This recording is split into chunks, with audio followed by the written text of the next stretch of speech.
الرحمن الرحيم. الحمد لله رب العالمين، وبه نستعين على أمور الدنيا والدين.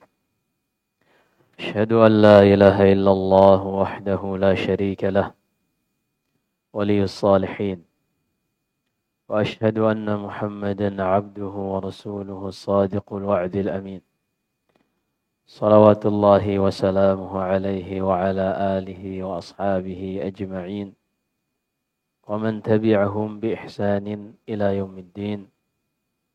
أما بعد. Kembali kita lanjutkan kajian intensif kita di pagi hari ini.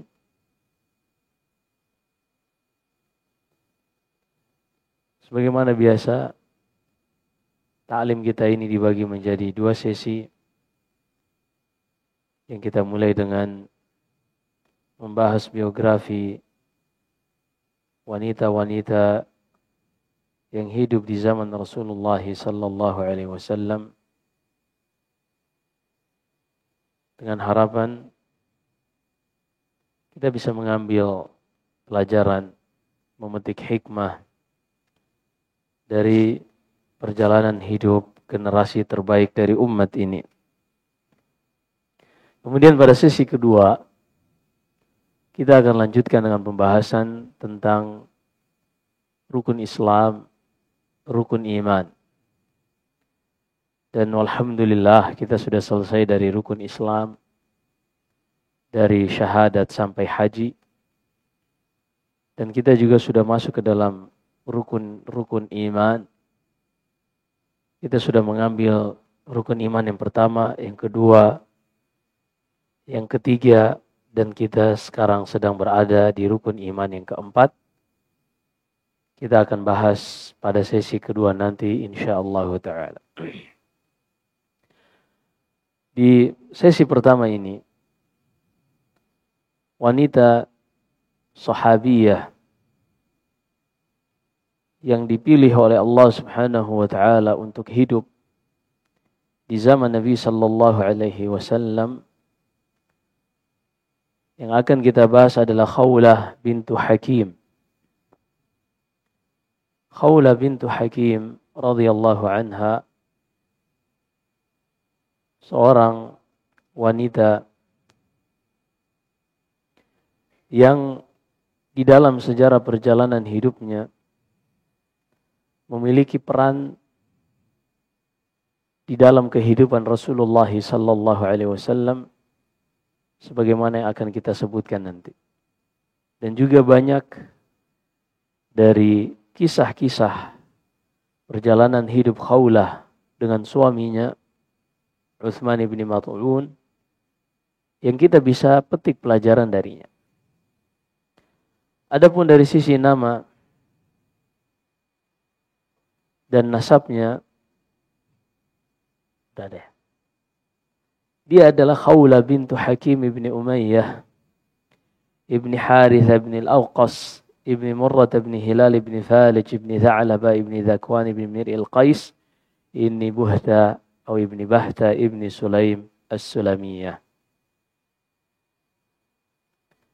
Walaupun ia bukan wanita Quraisy, namun ia hidup berdampingan dengan orang-orang Quraisy. Dan Khawlah bintu Hakim bersama suaminya Utsman bin Maz'un di antara orang-orang yang masuk Islam di awal-awal dakwah Nabi sallallahu alaihi wasallam. Bahkan Utsman bin Maz'un ini suaminya juga bersama Khawlah melakukan hijrah ke Habasyah. Di awal-awal tahun kelima kenabian. Pada tahun kelima kenabian, Islam masih sangat lemah. Rasulullah dengan perintah dari Allah mengizinkan sahabat-sahabatnya yang tidak memiliki qabilah yang membantunya dan melindunginya dari gangguan orang-orang kafir Quraisy, mereka diizinkan untuk berhijrah ke Habasyah. yang berhijrah, di antaranya Utsman bin Affan bersama istrinya Ruqayyah bintu Muhammad sallallahu alaihi wasallam, juga Az-Zubair bin Al-Awwam, juga Ja'far ibn Abi Talib yang sudah sering kita sebutkan, juga di antaranya Utsman ibn Mad'un bersama istrinya yang sedang kita bahas sekarang.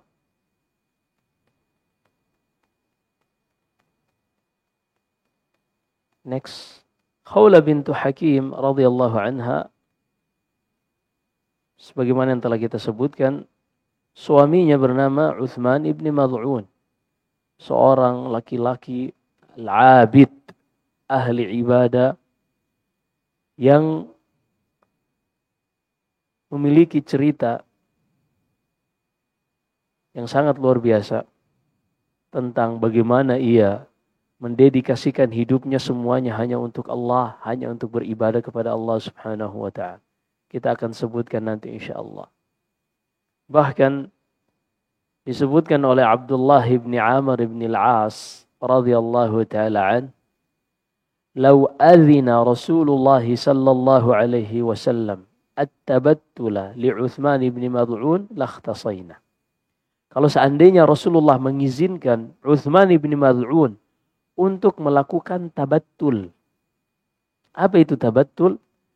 Tabattul itu adalah seorang laki-laki tidak mau menikah, tidak mau mendekati wanita. Dia hanya ingin fokus ibadah. Yang kita kenal dengan kependetaan. Pendeta-pendeta mereka melakukan tabattul, tidak mau mendekati wanita, tidak mau melakukan hal-hal yang sebenarnya dibolehkan di dalam syariat Islam.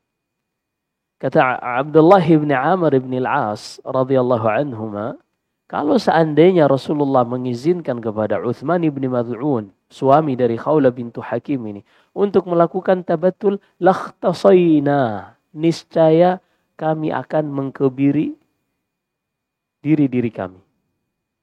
Ini luar biasa. Jadi ada subhanallahil azim, manusia-manusia yang ketika mereka merasakan manisnya ibadah, mereka melupakan perhiasan dan gemerlapnya dunia ini. Subhanallah. Ada manusia-manusia yang seperti itu. Di saat mereka mampu, di saat mereka memiliki power, di saat mereka memiliki kedudukan.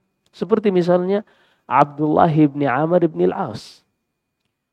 Disebutkan Adz-Dzahabi rahimahullah dalam kitabnya Siyarul A'lamin Nubala.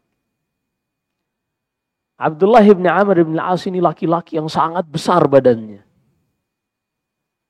Dan beliau orang yang ditakuti. Apalagi beliau hidupnya setelah Rasulullah meninggal masih panjang.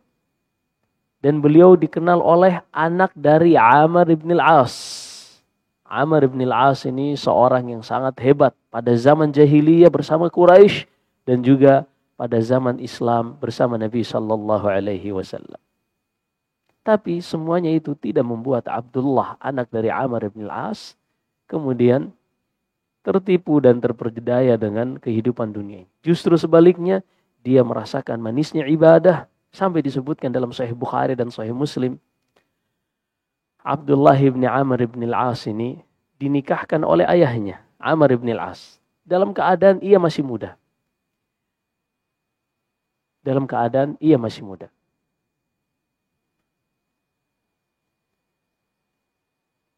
Pada saat itu, ia masih remaja udah dinikahkan oleh ayahnya. Apa yang ia lakukan?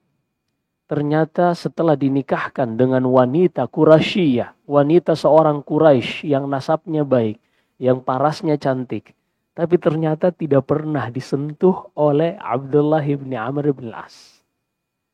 Kenapa ia tidak pernah menyentuh istrinya ini? Ternyata di siang hari, setiap hari tidak ada satupun hari yang luput melainkan ia berpuasa.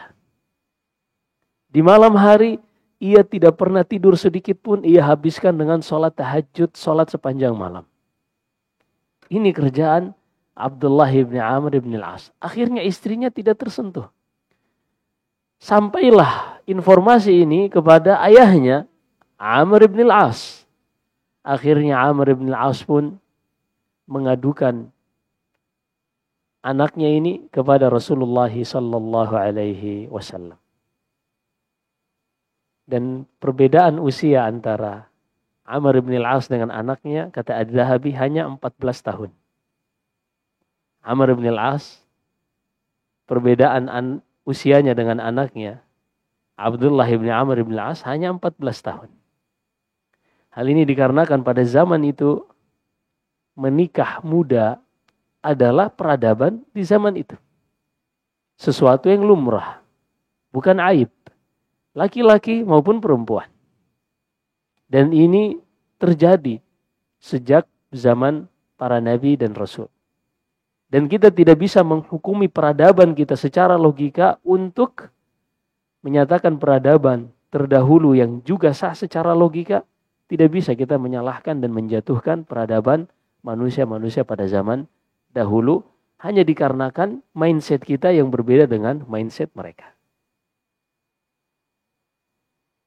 Misalnya, Rasulullah berwudu dengan satu mud. Rasulullah berwudu dengan satu genggaman air. Kita tidak bisa lalu menghukumi, enggak sah dong. Kita aja kalau udah buka keran ngocor mungkin satu gayung enggak cukup. Butuh 2 liter sampai 3 liter untuk bisa menjangkau semua anggota tubuh. Nah ini kenapa kita bisa seperti itu? Karena fasilitas yang dimudahkan di zaman kita ini tidak ada pada zaman Rasulullah. Sehingga kita yang terbiasa tabdzir dengan fasilitas yang melimpah ini, membentuk mindset kita bahwasanya wudu itu seperti yang kita lakukan sekarang. Padahal zaman Rasulullah, wudu dengan satu genggam air dan mandi dengan satu so', arba'atu amdad, 4 genggaman tangan berisi air. Subhanallah. Kita nggak bisa, wah berarti mereka mandinya nggak bersih dong. Nggak bisa. Karena itu peradaban zaman dahulu yang membuat mereka sudah beradaptasi dengan hal-hal tersebut. Dan zaman kita, fasilitas yang melimpah, memanjakan kita, membuat kita pun mindsetnya terbentuk seperti saat ini. Demikian pula dari sisi pernikahan-pernikahan yang terjadi pada zaman dahulu, itulah peradaban mereka. Secara logika tidak ada yang bisa disalahkan. Dan zaman kita seperti sekarang ini, ketika mindset manusia bahwasannya seorang itu tidak menikah kecuali sudah punya rumah, udah punya pekerjaan yang mapan, udah punya pendidikan minimal S1, akhirnya menjadikan standar untuk selesai S1 itu kan usia 22-23. Berarti orang tuh baru menikah di usia segitu. Atau minimal lulusan SMA lah 18 tahun, 17 tahun. Berarti standar peradaban kita menikah tuh di usia seperti itu. Kenapa? Karena kita sendiri yang membuat standar mindset di masyarakat kita bahwasanya menikah itu kalau udah mapan. Nah, jadi ini peradaban kita. It's okay, nggak ada masalah. Nggak ada masalah karena memang secara logika sah-sah saja. Tapi kalau kita ingin menggunakan logika kita saat ini untuk menyalahkan dan menghukumi peradaban zaman dahulu yang sesuai dengan sistem dan tatanan hidup pada saat itu juga dan fasilitas-fasilitas yang mereka miliki, nggak bisa. Ya. Sehingga misalnya Nabi Shallallahu Alaihi Wasallam menikahi Aisyah radhiyallahu anha, dukhul di usia 9 tahun. Pada zaman itu lumrah.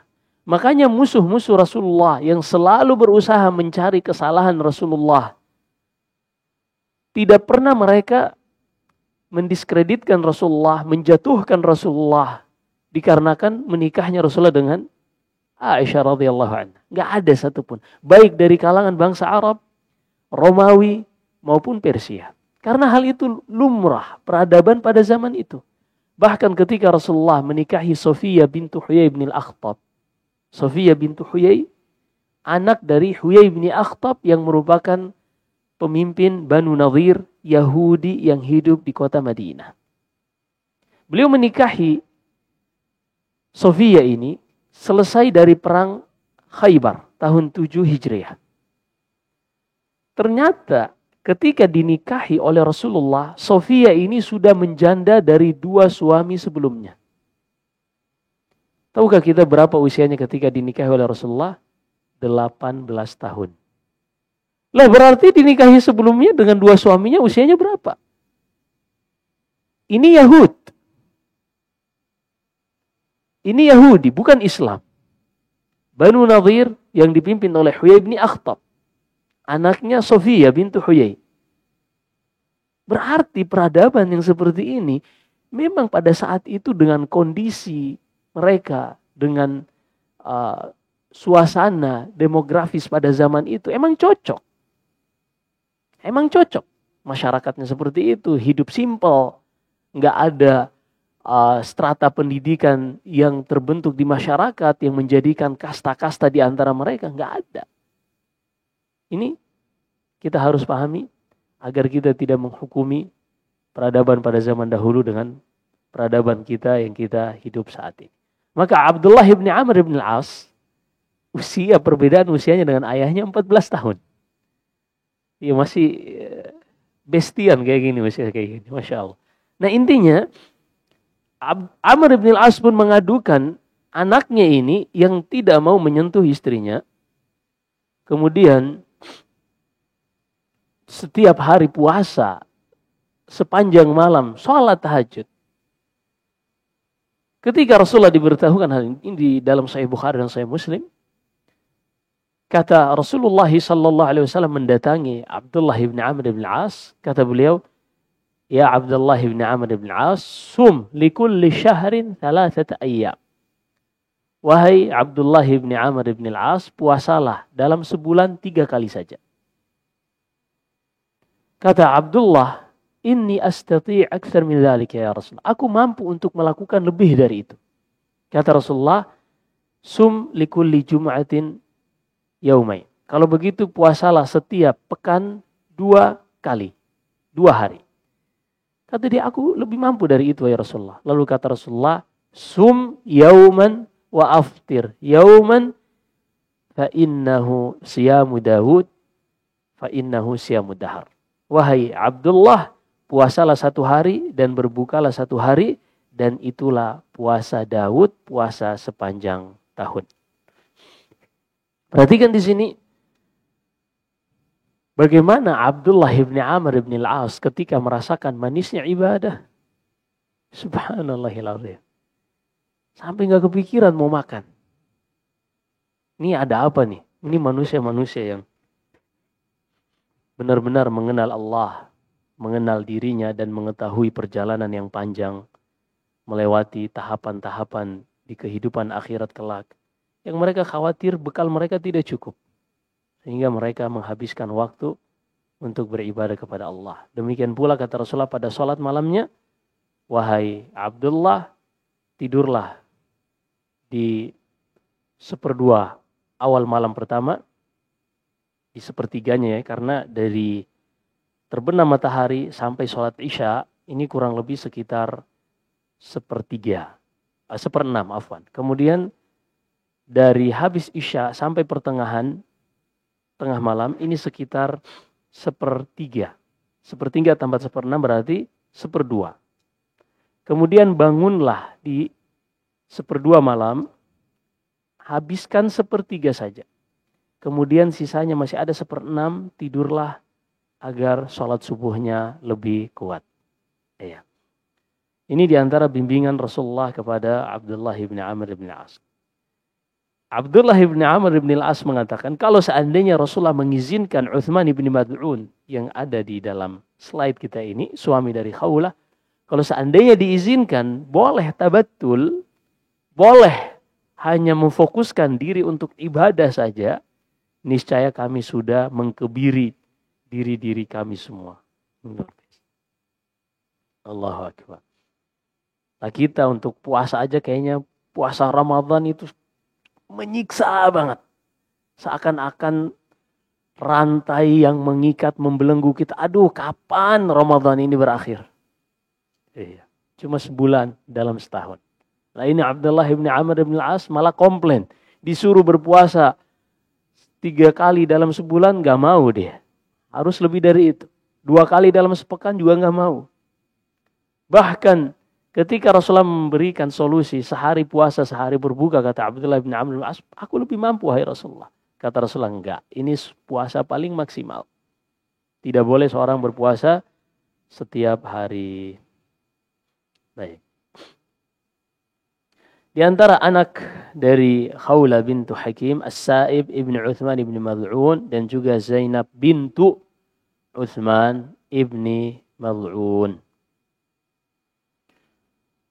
Kemudian kita akan bahas beberapa hadis yang diriwayatkan oleh Zainab bintu Hakim radhiyallahu anha. Dari Aisyah,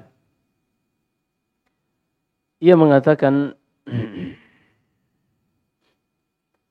suatu saat ketika Khadijah wafat, Khadijah bintu Khuwailid, istri dari Rasulullah sallallahu alaihi wasallam, maka berkatalah Khawla bintu Hakim, istri dari Uthman bin Mad'un, wahai Rasulullah, ala tazawwaju, wahai Rasulullah, tidakkah engkau menikah? Qala na'am. Fama indaki? Kata Rasulullah, ya bisa saja aku menikah. Siapa kira-kira kandidat yang kau tawarkan, wahai Khawla? Qalat bikrun wa sayyibun. Aku punya stok banyak, wahai Rasulullah. Mau yang perawan, yang janda ada. Al-bikru bintu ahabbi khalqillahi ilaik. Adapun yang masih perawan, wahai Rasulullah, anak perempuan dari orang yang paling engkau cintai, yaitu anaknya Abu Bakar radhiyallahu anhu, dialah Aisyah bintu Abi Bakar. Wasayyib, adapun janda, wahai Rasulullah, ini lebih banyak lagi stoknya. Saudatu bintu Zam'ah, dia adalah Saudah bintu Zam'ah. Di dalam riwayat lain disebut, di sini tidak ada qala fadhhabi, di dalam riwayat lain fa innaha amanat bik, karena Sauda ini, wahai Rasulullah, telah beriman kepadamu, juga berhijrah ke Habasyah, dan tidak ada lagi kerabatnya yang membantunya khusus untuk urusan nafkah hari-hari, karena Sauda pada saat itu seorang yang hidup cukup susah, karena tidak ada lagi kerabat-kerabatnya dari kalangan laki-laki, baik ayah maupun suami yang sebelumnya sudah meninggal di Habasyah, sehingga beliau tidak memiliki sumber untuk memenuhi kebutuhan pokok harian. Itu di dalam riwayat lain. Qala fadhhabi fadhkurihima alayya. Fadakhalat ala Abi Bakar. Lalu kata Rasulullah, kalau begitu wahai Khawlah, pergilah dan sampaikan hajatku kepada kedua dari wali wanita yang kau sebutkan tadi. Maka Khawlah pun menemui Abu Bakar radhiyallahu taala an. Lalu kata Abu Bakar, faqala innama hiya bintu akhihi. Qala quli lahu anta akhi fil Islam wa ibnatuka tasluhu li. Lalu kata Abu Bakar ketika didatangi oleh Khawlah dan menyampaikan hajat Rasulullah, lalu Abu Bakar mengatakan, tapi dia ini anak dari saudaraku, yaitu Rasulullah. Maksudnya di sini saudara, karena zaman dahulu, di zaman jahiliyah, ada namanya mu'akhah. Mu'akhah ini biasanya dalam peperangan. Mereka sangat kesusahan.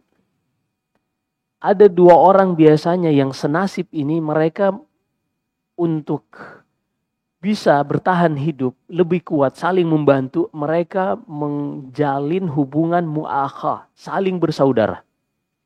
Nah, saling bersaudara di zaman jahiliyah dahulu, ini konsekuensinya sama dengan saling bersaudara serahim, senasab. Di antara konsekuensinya adalah saling mewarisi. Saling mewarisi, walaupun mereka cuma sepakat saja. Tapi kalau mereka bersepakat untuk bersaudara, mereka saling mewarisi. Juga masuk ke dalam urusan seperti yang disebutkan Abu Bakar, ini dikhawatirkan bahwasanya menjadi hubungan mahram juga konsekuensinya. Namun kata Rasulullah, quli lahu anta akhi fil Islam. Katakan kepada Abu Bakar bahwasanya wahai Abu Bakar, engkau itu saudara se-Islam. Berbeda dengan saudara senasab. Iya. Karena memang ketika Islam datang menghapus persaudaraan yang dilakukan oleh orang jahiliyah yang memiliki konsekuensi saling mewarisi. Wabnatuki tasluhulih, dan anakmu adalah halal bagiku. Karena Rasulullah bukan saudara nasab Abu Bakar radhiyallahu an. Karena Rasulullah Muhammad ibn Abdullah ibn Abdul Muttalib, sampai ke kakeknya aja udah nggak nyambung. Abu Bakar Abdullah ibni Uthman. Abdullah ibni Uthman ini Uthman ibni Abi Quhafa. Ibni Amir ibni Amr ini tidak ada hubungannya dengan Abdul Muttalib. Sehingga saudara kabilah saja. Bersambung pada Fihr ibni Malik dari Quraisy, tapi bukan masuk pada saudara nasab. Sehingga Aisyah radhiyallahu anha halal bagi Rasulullah sallallahu alaihi wasallam. Faja'ahu fa'ankahahu, maka Rasulullah sallallahu alaihi wasallam mendatangi Abu Bakar dan menikahkan anaknya kepada Rasulullah sallallahu alaihi wasallam, Abu Bakar sebagai walinya. Dan ini sah, tidak perlu harus dihadirkan mempelai wanita, ini enggak harus. Selama mempelai wanita tadi sudah ridha, sudah setuju, maka dia tidak harus datang ke majlisul akad. Bahkan walaupun akadnya dilakukan secara online, sah. Selama yang dilakukan ini memenuhi syarat-syaratnya. Ada wali, ada dua saksi. Sebagaimana sabda Nabi sallallahu alaihi wasallam, la nikaha illa biwaliyin wa syahidai adl. Tidak sah pernikahan yang dilakukan akad yang disebutkan kecuali ada wali dan dua saksi yang terpercaya. Maka ketika Abu Bakar menikahkan anaknya kepada Rasulullah, sah. Walaupun pada saat itu Aisyah baru 6 tahun, Rasulullah tidak langsung serumah dengan Aisyah. Nanti berhijrah ke Madinah dan usia Aisyah telah mencapai 9 tahun, barulah Rasulullah tinggal serumah dengan Aisyah radhiyallahu anha. Thumma dakhalat ala Sauda faqalat laha akhbiri abi fadzakarat lahu fazawwajah. Lalu kemudian berikutnya Rasulullah menikahi Khawlah. Inilah istri Rasulullah setelah meninggalnya Khadijah yang sudah kita sebutkan pada pertemuan-pertemuan di awal-awal berkaitan tentang ta'lim kita ini. Kemudian hadis yang berikutnya yang diriwayatkan oleh Khawlah bintu Hakim radhiyallahu anha, suatu saat Khawlah ini menjumpai Aisyah. Wa hiya bazatul hay'ah fasa'alatha ma sya'nuki. Khawlah bintu Hakim datang menjumpai Aisyah dalam keadaan bazah, acak-acakan tampang dari Sauda. Dan itu dahulu yang acak-acakan seperti itu, yang tidak berhias, biasanya seorang yang ditinggal suaminya meninggal dan dia dalam masa ihdad, masa iddah, wanita yang ditinggal meninggal suaminya selama 4 bulan 10 hari, ia tidak boleh berhias, ia tidak boleh hukum asalnya meninggalkan rumah suaminya, ia di dalam rumah suaminya tanpa berhias. Kenapa? Karena dia masih dalam masa ihdad, masa iddah. Tapi Khawlah bintu Hakim ini masih berstatus istri Uthman ibn Mad'un. Hanya tampangnya kok demikian. Lalu Aisyah pun bertanya, wahai Khawlah, kok penampilanmu acak-acakan seperti ini, seperti wanita tidak bersuami, padahal engkau memiliki suami Uthman ibn Mad'un. Lalu kata Khawlah bintu Hakim, Faqalat zawji yaqumul layl wa yasumun nahar. Wahai Aisyah, suamiku itu udah gak punya hasrat kepada wanita lagi. Yang dia habiskan waktunya malam hari dengan sholat semalam suntuk dan di siang hari berpuasa sepanjang hari. Seperti yang kita sebutkan tadi. Fadakhala an-nabiy sallallahu alaihi wasallam fadzakarat dzalika lahu Aisyah. Maka tiba-tiba Rasulullah datang kepada Aisyah. Aisyah pun menceritakan apa yang diucapkan Khawla bintu Hakim tadi. Falaqiya an-nabiy sallallahu alaihi wasallam faqala. Kemudian di waktu berikutnya Utsman bin Maz'un berjumpa Rasulullah. Maka Rasulullah pun mengatakan, "Ya Utsman, innar rahbaniyata lam tuktab alaina." Wahai Utsman bin Maz'un, tahukah engkau kependetaan itu tidak pernah disyariatkan untuk kaum muslimin. Kependetaan itu tidak pernah disyariatkan untuk kaum muslimin. Apa maksudnya? Seorang menghalangi dirinya dari wanita yang halal untuknya, seorang menghalangi dirinya dari makanan-makanan yang halal baginya. Ini adalah sikap ekstrim, ghulu, berlebihan di dalam agama Islam. Ama laka fiya uswah, wahai Utsman, bukankah aku ini adalah suri teladan yang baik untukmu? Wallahi inna akhsyakum lillahi wa ahfadhakum lihududihi la ana. Ketahuilah wahai Utsman, manusia yang paling takut kepada Allah dan paling menjaga batasan-batasan Allah adalah aku, yaitu Rasulullah sallallahu alaihi wasallam. Maka kalau kalian ingin melihat bagaimana cara menjalankan syariat Allah, bagaimana mengamalkan agama Allah, lihatlah Rasulullah sallallahu alaihi wasallam. Apa yang beliau kerjakan, ikuti. Apa yang beliau tinggalkan, jauhi. Simpel agama. Gak usah ditambah-tambahin, gak usah dikurang-kurangin. Dan itulah yang dikenal dengan manhajus salaf. Metode beragama di dalam mengikuti orang-orang saleh terdahulu dari kalangan para nabi, khususnya Nabi kita Muhammad sallallahu alaihi wasallam dan sahabat-sahabatnya radhiyallahu anhum yang langsung mendapatkan role model, cara mengamalkan syariat Allah. Mereka bisa melihat langsung pada diri Rasulullah sallallahu alaihi wasallam. Allah berfirman di dalam suratul Ahzab, "Laqad kana lakum fi Rasulillahi uswatun hasanah liman kana yarjullaha wal yawmal akhir wa dzakarallaha katsira." Hasilnya mati ya. Nah. Labas. Kemudian di antara hadis yang diriwayatkan oleh Khawla bintu Hakim, kita ambil beberapa menit lagi insyaallah sebelum kita masuk pembahasan rukun iman. An Urwah bin Zubair qala rahimahullah, kanat Khawla bintu Hakim min allai wahabna anfusahunna lin-nabi sallallahu alaihi wasallam.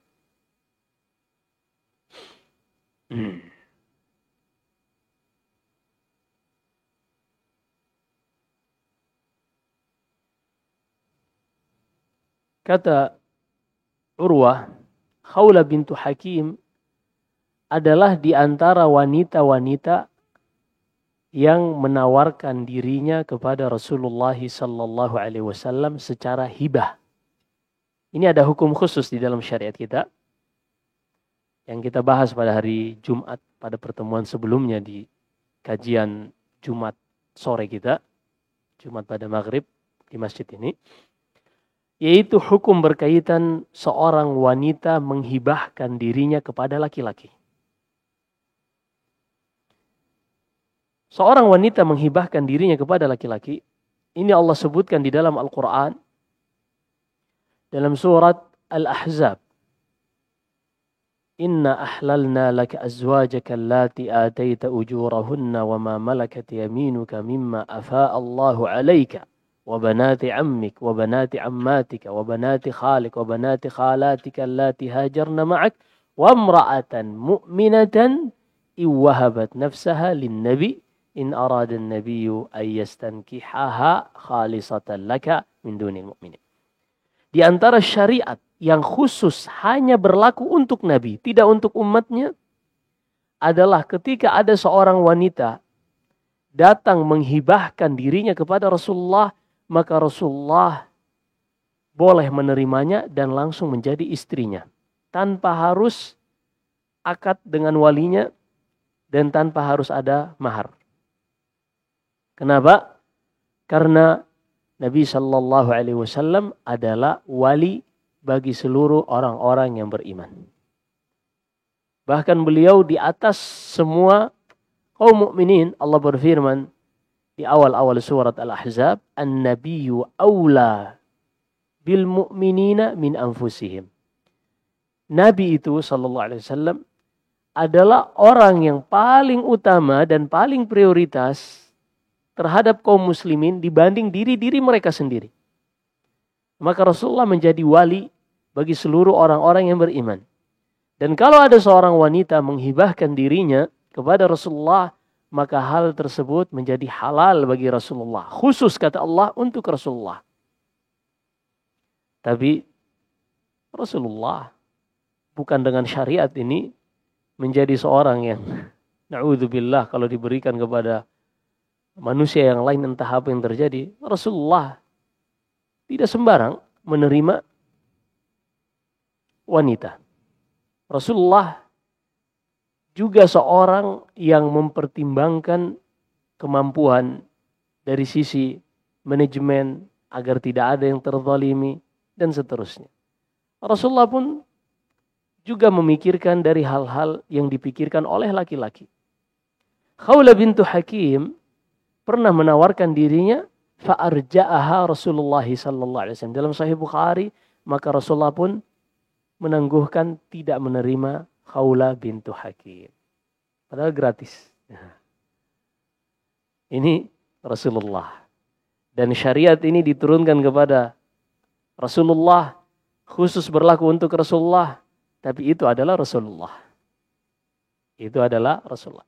Adapun selain Rasulullah, kalau ada wanita yang menghibahkan dirinya, maka hukumnya haram ia menyentuh wanita tersebut sampai ia mendatangi walinya, melakukan akad dengan disaksikan oleh dua saksi. Dan itulah akad pernikahan. Dipahami ini? Jangan sampai ada yang membawakan dalil, diputus lagi, dipotong lagi ayatnya. Wa mra'atan mu'minatan iwahabat nafsaha. Dan boleh bagimu wahai Nabi, ada seorang wanita kalau ada yang menghibahkan dirinya menjadi halal untukmu. Nggak perlu lagi dinikahi. Nggak perlu lagi akad. Sudah halal. Lalu dia mengatakan, hukum yang berlaku bagi Nabi juga berlaku bagi seluruh umat ini. Demikian hukum asalnya. Wah, berarti kita juga boleh dong. Ini kalau orang mau mencari-cari syubhat dalam Al-Quran. Tapi ternyata kalau dia baca lengkap ayatnya, khalisatan laka min dunil mu'minin. Ayat yang menyebutkan bolehnya menerima wanita yang menghibahkan dirinya ini menjadi halal bagi Nabi, khalisah, khusus bagi Nabi. Tidak untuk selain Nabi sallallahu alaihi wasallam. Iya. Tapi kadang orang kalau pinter, cerdas, menurut klaim dia, tapi tidak disertai hati yang bersih, ini luar biasa. Untuk mencari-cari hal-hal menghalalkan, mengharamkan yang halal atau menghalalkan yang haram, ada saja jalan. Bayangkan, untuk membuat tesis, untuk menghalalkan zina, sampai dibuat tesis coba. Tembus pula tesisnya. Ada yang seperti itu. Di Universitas Islam lagi. Luar biasa. Dan alhamdulillah, kata Syekhul Islam Ibn Taimiyah rahimahullah, tidaklah ahlul bid'ah dan ahlul ahwa, para pengikut hawa nafsu, membawakan satu syubhat berdalil dengan Al-Quran dan hadis, melainkan bagi ahli sunnah di dalam Al-Quran dan hadis yang ia bawakan tersebut terdapat jawaban dan bantahan terhadap syubhatnya. Tinggal bagaikan sebuah obat, tidak ada satu penyakit melainkan Allah sudah turunkan obatnya. Alimahu man alimah wa jahilahu man jahilah. Namun ada orang dengan keilmuannya ia mengetahui apa obatnya, dan kebanyakan orang dengan kejahilannya mereka tidak mengetahui apa obatnya. Demikian pula dalil Al-Quran atau hadis yang dipakai oleh sahibu bid'ah dan pengikut hawa nafsu. Ini tergantung orang yang membaca atau mendengar syubhat ini. Kalau dia memiliki ilmu dan kapasitas, dia bisa bantah. Tapi kalau tidak, maka dia tidak akan bisa bantah. Baik, kita lanjut. Satu hadis lagi sebelum kita tanya jawab. An Khawla binti Hakim radhiyallahu anha قالت سمعت رسول الله صلى الله عليه وسلم يقول من نزل منزلا ثم قال أعوذ بكلمات الله التامات من شر ما خلق لم يضره شيء حتى يرتحل من منزله ذلك. Khawla bintu Hakim pernah mendengar Rasulullah sallallahu alaihi wasallam bersabda, siapa saja yang singgah di suatu tempat, ketika safar misalnya, ia singgah ke suatu tempat yang ia tidak ketahui tempat ini amankah atau tidak aman. Di dalamnya ada hewan-hewan yang berbisa, yang bisa menyengat atau tidak, dia nggak tahu. Selama ketika dia masuk rumah tersebut atau tempat tersebut, dia membaca a'udzu bikalimatillahi tammat. Aku berlindung dengan kalimat-kalimat Allah yang sempurna. Ini boleh ya, berlindung dengan kalimat Allah. Karena memang kalimat Allah, kalamullah adalah sifat Allah. Dan sifat Allah adalah Allah. Makanya Al-Quran adalah kalamullah, bukan makhluk. Sifat Allah bukan makhluk. Demikian pula kalimat-kalimat Allah bukan makhluk. Maka seorang boleh berlindung dengan kalimat Allah. Sebagaimana seorang boleh berlindung dengan izzatullah, keperkasaan Allah. Boleh bersumpah dengan keperkasaan Allah. Karena esensinya, substansinya semuanya adalah Allah. Ini kita bahas sering ya di pembahasan kita di syarah kitab Syarhus Sunnah setiap Jumat malam ganjil. Kata Rasulullah, siapa saja ketika masuk ke dalam suatu tempat, tempat tinggal, lalu dia membaca a'udzu bikalimatillahi tammat, aku berlindung dengan kalimat-kalimat Allah yang sempurna dari segala keburukan yang ia ciptakan. Dari segala keburukan yang ia ciptakan. Baik itu hewan yang berbisa, yang bisa menyengat, ataupun makhluk-makhluk halus. Iya, bahasa orangnya, makhluk halus. Halus karena nggak bisa dilihat. Ini semuanya berlaku. Seorang akan dilindungi dan dijaga oleh Allah Subhanahu wa taala ketika ia menyandarkan segala urusannya dan hanya berlindung kepada Allah Subhanahu wa taala. Kata Rasulullah, lam yadurrahu syai'. Maka kalau dia baca zikir ini ketika masuk rumah yang ia tidak ketahui keamanannya tersebut, niscaya ia akan aman dan tidak akan ada yang bisa mengganggunya, tidak akan ada yang bisa menyakitinya sampai ia keluar dan meninggalkan rumah tersebut. Nah, begitu juga seorang baru beli rumah misalnya. Baru beli rumah, dia nggak tahu rumahnya ini ada penghuninya kah sebelumnya. Baik itu dari kalangan hewan atau yang penghuninya bisa tertawa malam-malam hihihihi. Ada tuh kayak gitu. Biasanya rumahnya lebih murah tuh. Beli, renov, kemudian direkondisiin lalu jual lagi dengan harga mahal. Allah musta'an. Maka ketika seorang membaca zikir seperti ini, di antara yang akan melindungi seorang muslim dari gangguan-gangguan tersebut. Dan kalau dikhawatirkan ada jin-jin yang memang sebelumnya menghuni tempat tersebut, dikarenakan sepi dari penghuninya dari kalangan manusia, biasanya mereka menempatinya, maka disyariatkan sebagaimana dalam hadits Aisyah untuk dia membaca surah Al-Baqarah di dalam rumahnya. Dia membaca surah Al-Baqarah. Fa inna syaitan yafirru min baitin yuqra'u fihi suratul Baqarah. Syaitan itu berlari dari rumah yang dibacakan di dalamnya surat Al-Baqarah. Sekarang pertanyaan, Ustaz, gimana dengan murotal, Ustaz? Kita nyetel murotal. Bisa nggak menggantikan surat Al-Baqarah yang kita baca sendiri? Ditanyakan kepada para ulama, mereka pun berhati-hati dalam menjawabnya. Kenapa? Karena walaupun secara yang didengar itu adalah Al-Quran, tapi itu dia tidak sedang membaca sebagaimana manusia membaca. Dia hanyalah suara rekaman yang dinukil dan bacaannya itu sudah selesai di studio atau di masjid ketika sang qari ini mengucapkan ayat-ayat Al-Qur'annya.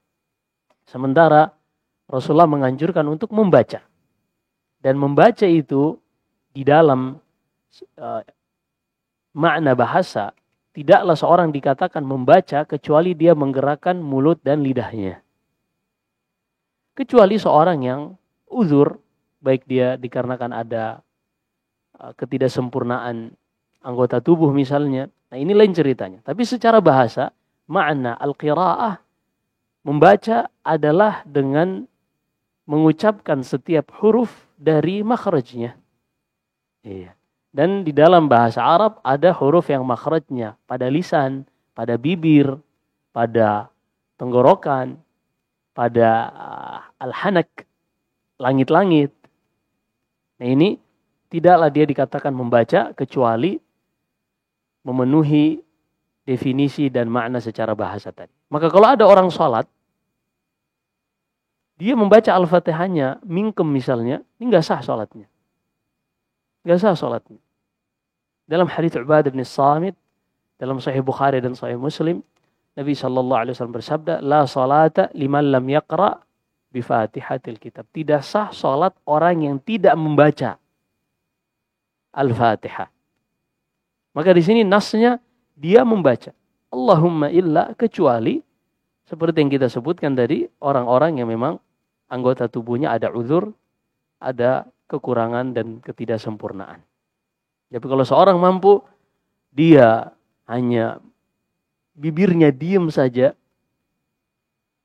lalu dia mengatakan membaca Al-Fatihah dalam hati, membaca Al-Fatihah itu tidak dilakukan dalam hati. Tidak dilakukan dalam hati. Karena Al-Qiraah adalah apa yang digerakkan oleh bibir, digerakkan oleh lisan, sebagaimana makharijul huruf di dalam bahasa Arab. Ya. Baik, inilah sekilas dari biografi Khawlah bintu Hakim. Kami mencoba mencari yang menyebutkan tahun kematiannya, namun beberapa referensi tidak ada yang menyebutkan tentang kapan wafatnya Khawlah bintu Hakim. Baik, berikutnya kita akan bahas beriman kepada Rasul. Filenya yang lama ya. Beriman kepada Rasul, tapi ada beberapa pertanyaan. Kita coba jawab dulu.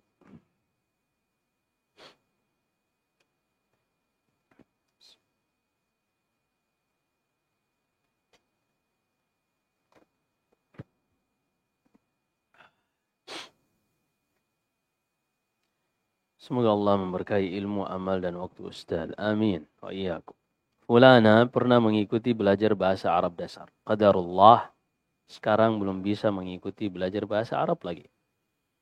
Apakah dengan fulana membantu penuntut ilmu dengan berdonasi rutin setiap bulan akan mendapatkan pahala yang sama dengan orang yang menuntut ilmu tersebut? Masya Allah. Di dalam Sahih Muslim dari hadis Abu Hurairah radhiyallahu taala an, Nabi sallallahu alaihi wasallam bersabda, Ad-dalu 'alal khairi kafa'ilih. Seorang yang menunjuki orang lain kepada kebaikan, maka dia seperti orang yang melakukan kebaikan tersebut. Dan apa yang dilakukan fulana ini bukan cuma menunjuki. Menunjuki itu dengan isyarat tangan. No, di sana no, ada majelis ilmu. Dia bukan cuma menunjuki, tapi memfasilitasi. Memfasilitasi. Yang mana mungkin saja program bahasa Arab tersebut tidak bisa terrealisasi, tidak bisa terlaksana kalau tidak ada fasilitasnya. Maka ketahuilah terkadang sesuatu tersebut bisa menjadi wajib fardu kifayah. Dan kalau kita sudah masuk pada perkara wajib fardu kifayah, maka pahalanya pahala wajib. Lebih dari sekadar pahala-pahala sunnah lainnya. Nah, maka tentunya tidak diragukan, dia akan mendapatkan pahala dari setiap orang yang belajar, setiap orang yang tergabung dalam majelis yang di dalamnya dia memfasilitasi sehingga terselenggaranya program bahasa Arab tersebut. Demikian, wallahu alam. Dan demikian seharusnya seorang yang cerdas.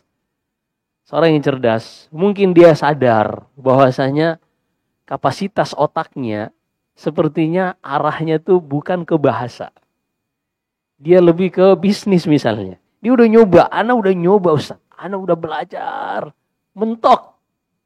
Iya, mentok Ustaz. Baiklah. Tapi dia dibukakan oleh Allah jalan-jalan yang lain. Dari sisi dia sebagai seorang pengusaha misalnya. Nah ini dia jangan ketinggalan dengan orang-orang yang bisa dari sisi kemampuan otak untuk belajar bahasa Arab, belajar hadis, hafal Al-Quran. Dia jangan ketinggalan. Maka dia biayai nih para penghafal-penghafal Al-Quran. Biayai. Dia bangunkan fasilitas-fasilitas untuk terselenggaranya program tahfidz Quran, rumah-rumah Quran, atau program belajar bahasa Arab. Harusnya seperti itu. Harusnya seperti itu. Kalau seorang, perhatikan kita ambil fiqihnya dari sabda Nabi SAW berkaitan tentang puasa. Man fattara sa'iman falahu ajruhu ghairu annahu la yanqusu min ajri as-sa'imi syai'an. Siapa saja yang memberi hidangan berbuka bagi orang puasa, maka dia akan mendapatkan pahala seperti orang yang berpuasa tanpa mengurangi pahala yang berpuasa itu sedikit pun. Perhatikan di sini. Kalau kita berpuasa sendiri, berapa maksimal puasa yang bisa kita kerjakan dalam satu bulan? 29 atau 30, tergantung bulan. Mungkin nggak ada seorang dalam 1 tahun puasa Ramadannya, pahala puasa Ramadannya bisa 1000 bahkan 2000? Bisa. Gimana caranya? Setiap hari dia hitung, dia memberi makan fakir miskin. Setiap hari dia memberi hidangan berbuka bagi orang-orang yang membutuhkan misalnya 100 hidangan setiap hari. Berarti kalau 30 hari dia dapat 3000.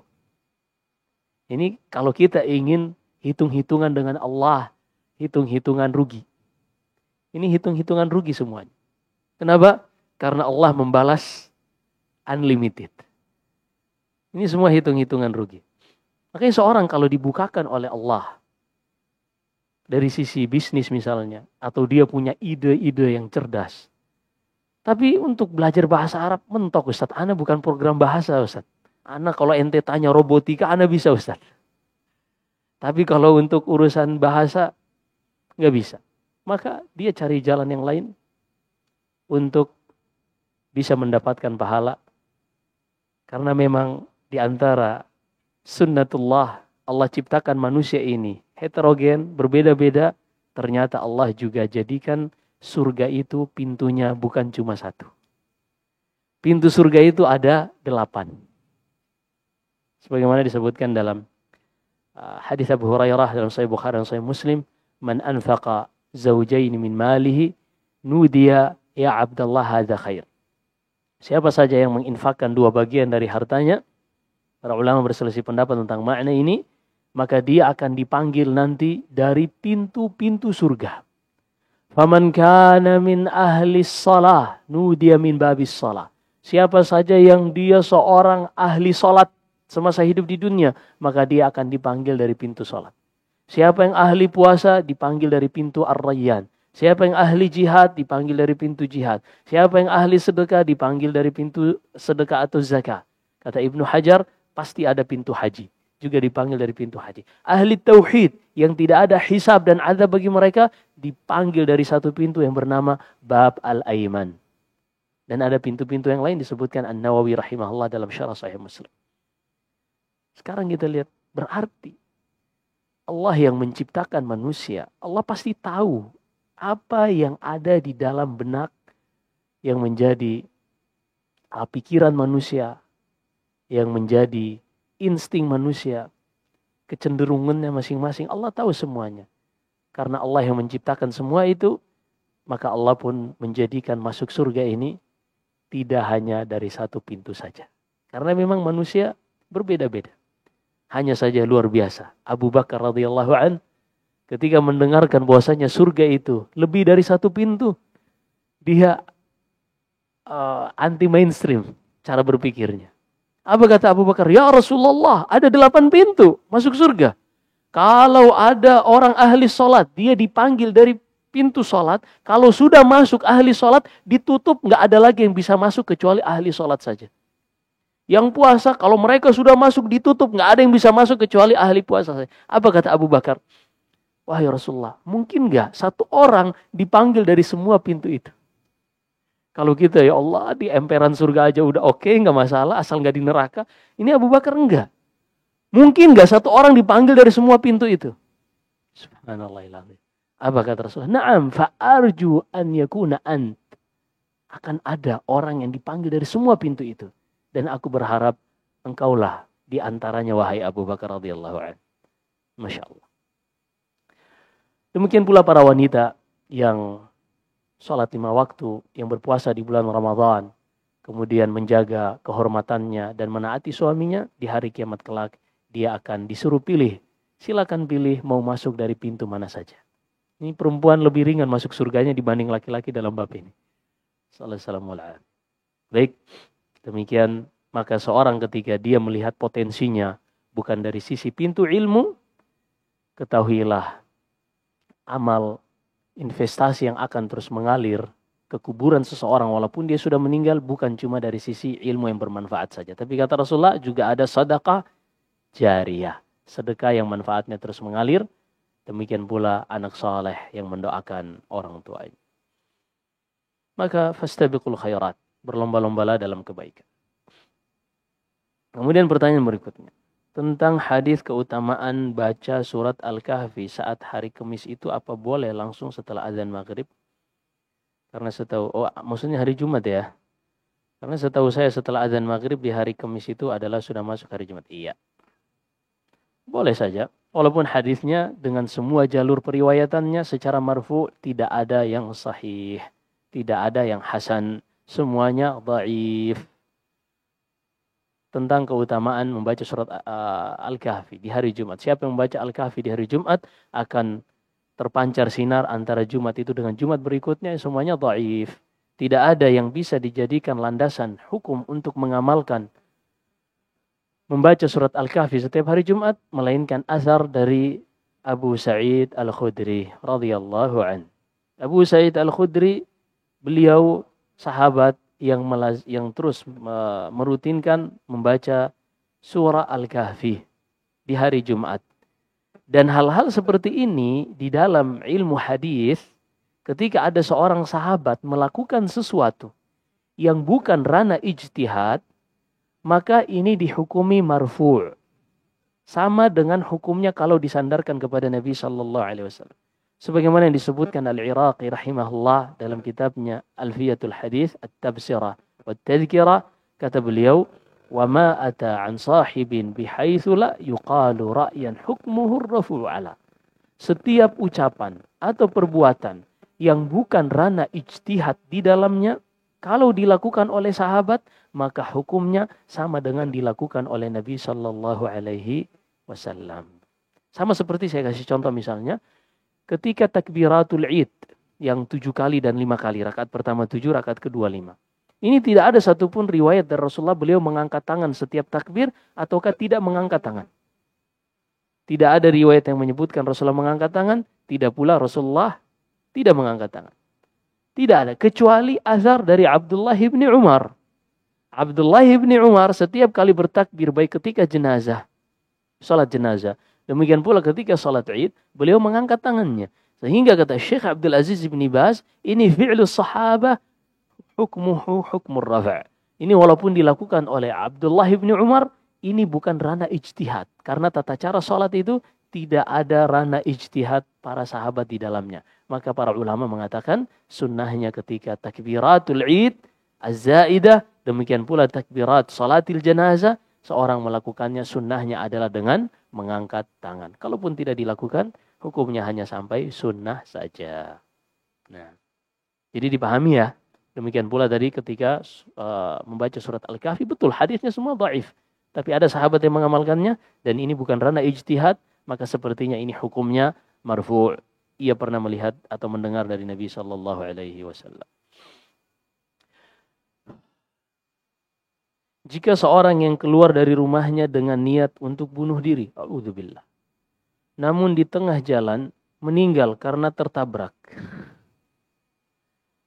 atau menjadi korban begal, apakah tetap dihukumi sebagai bunuh diri dan akan dihukum atas niat tersebut? Ini tertunda lagi. Rencana hari ini kita menyelesaikan rukun Islam, rukun iman kepada Nabi dan Rasul. Kita ingin selesaiin, tapi sepertinya kita jawab pertanyaannya. Karena menjawab pertanyaan ini bukan simpel. Di dalam usulul fiqh, para ulama menyebutkan maratibul fi'il. Maratibul fi'il ini setidaknya disebutkan ada 5. Ada yang pertama, al-khatir, yang hanya terlintas kemudian pergi. Ini tidak ternilai. Ini tidak ternilai. Misalnya ada seorang lihat, mohon maaf, ada makhluk halus lewat di depannya, putih bersih misalnya, bening, wah terbetik, langsung dia alihkan. Paham ya? Atau terlintas dalam pikirannya, tapi dia langsung bisa jauhkan. Yang seperti ini, la yuktab lahu wala alaih. Kalau kebaikan yang ia pikirkan tidak dicatatkan sebagai pahala, kalau keburukan tidak dicatatkan sebagai dosa. Kalau ini hanya khatir saja. Ada di bawah khatir ini hadithun nafs. Hadithun nafs. Atau mungkin Anda lupa urutannya. Ada hadithun nafs yang jiwanya sudah membisikkan. Kalau tadi hanya terlintas di benaknya saja. Ini jiwanya membisikkan. Ada barang bagus. Mau dilihat haram. Nggak dilihat barang bagus. Jiwanya membisikkan untuk, ayo lihat bentar aja udah. Nah yang seperti ini, hanya sekadar bisikan. Kalau dia bisa menghindarinya, maka tidak masalah. Yang berikutnya ada namanya alham. Alham ini terlintas di pikirannya dan dia cukup kuat untuk mau melakukannya. Walaupun dia belum berazam.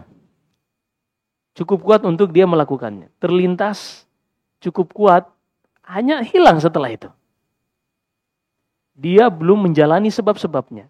Nanti kita bedakan dengan azam. Karena kalau azam ini sudah terlintas, ada di dalam hatinya, dan dia mencoba mencari sebabnya. Adapun ham tadi, terlintas di benaknya, cukup kuat, tapi dia tidak berusaha menjalani sebabnya. Beda ya.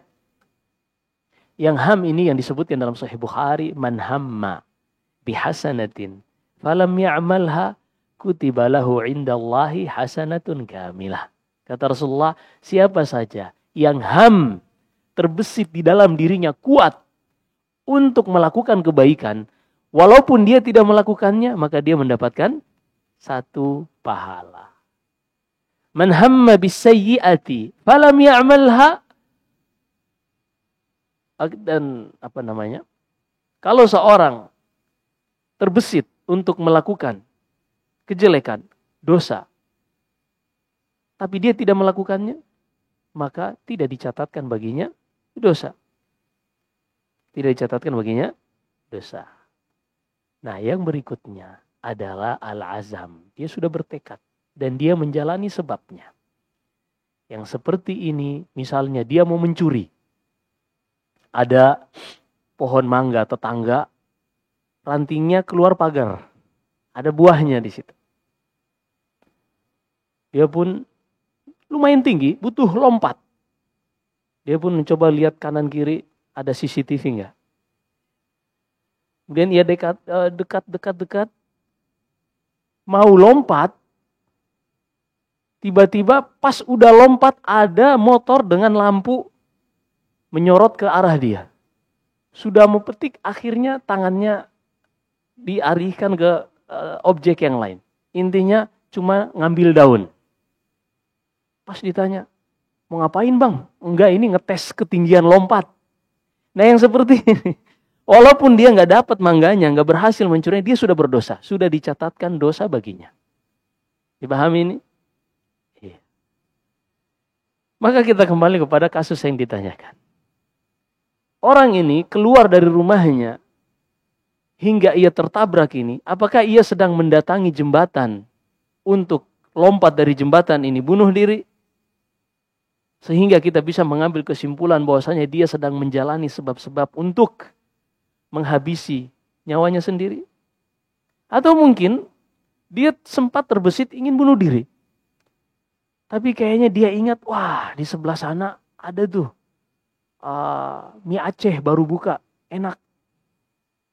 Udah sebelum mati makan dulu deh. Nah ini lain nih niatnya nih, dia mau beli mie Aceh, ketabrak motor, kena enggak? Enggak berdosa. Kenapa? Karena dia keluar dari rumahnya bukan untuk menjalani sebab bunuh dirinya, tapi untuk beli mie Aceh. Iya, beli mie Aceh. Iya kali Ustadz ada kayak gitu. Ini contoh ya, contoh seperti itu. Dipahami ya? Artinya dia keluar rumah benar, tertabrak benar. Tapi dia tertabraknya bukan karena sedang menjalani langkah untuk bunuh diri. Berbeda kalau misalnya dia keluar dari rumah, tujuannya untuk mencari jembatan yang biasanya orang bunuh diri di situ. Tapi ketika dia lihat dari jauh ada RX King, suara knalpotnya udah kedengaran dari jauh, wah kayaknya keren nih kalau mati ketabrak RX King. Apalagi yang 2005 yang masih ori tuh. Wah, harganya kan udah melonjak tinggi tuh. Pak, nah ini udah. Dia sudah melakukan sebabnya. Mudah-mudahan bisa dipahami. Gimana nih? Lanjut pertanyaan apa gimana nih?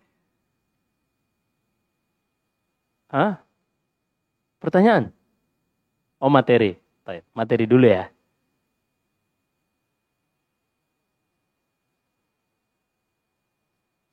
Baik.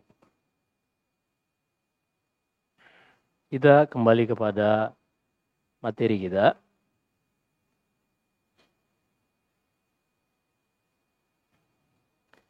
Beriman kepada Rasul, dan kita sudah masuk beriman kepada Rasul secara eksplisit, secara khusus, dan kita masuk di slide yang ke-12. Ismail alaihi salam.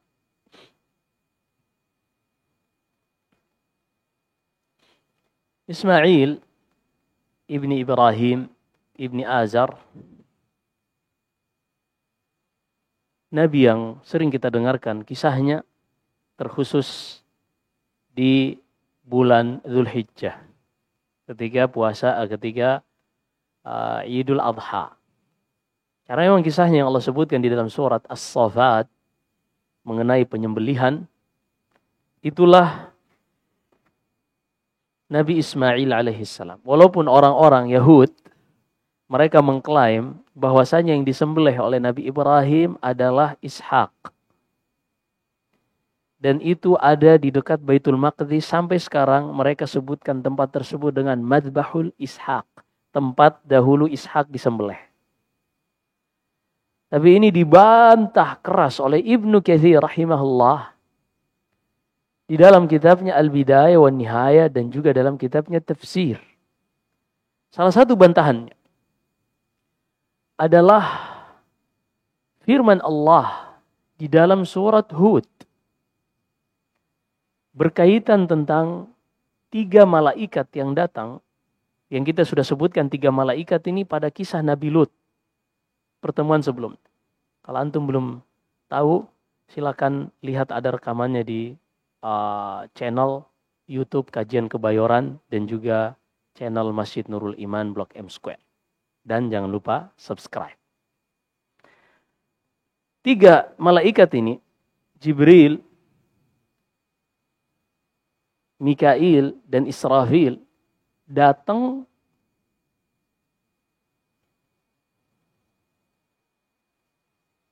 untuk memberikan, mereka diutus untuk membinasakan kaum Sadum, kaumnya Nabi Lut yang melakukan homoseksual.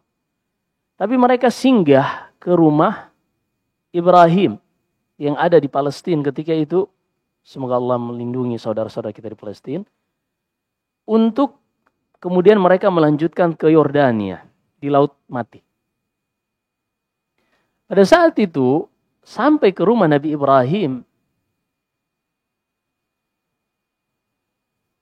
malaikat ini memberikan kabar gembira kepada Ibrahim akan kelahiran Ishak, wa mi wara'i Ishaqa Ya'qub. Akan lahir keturunan Ibrahim berupa Nabi yang bernama Ishak, dan akan ada dari keturunan Ishak ini yang bernama Ya'qub. Perhatikan di sini kata Muhammad bin Ka'ab Al-Quradhi,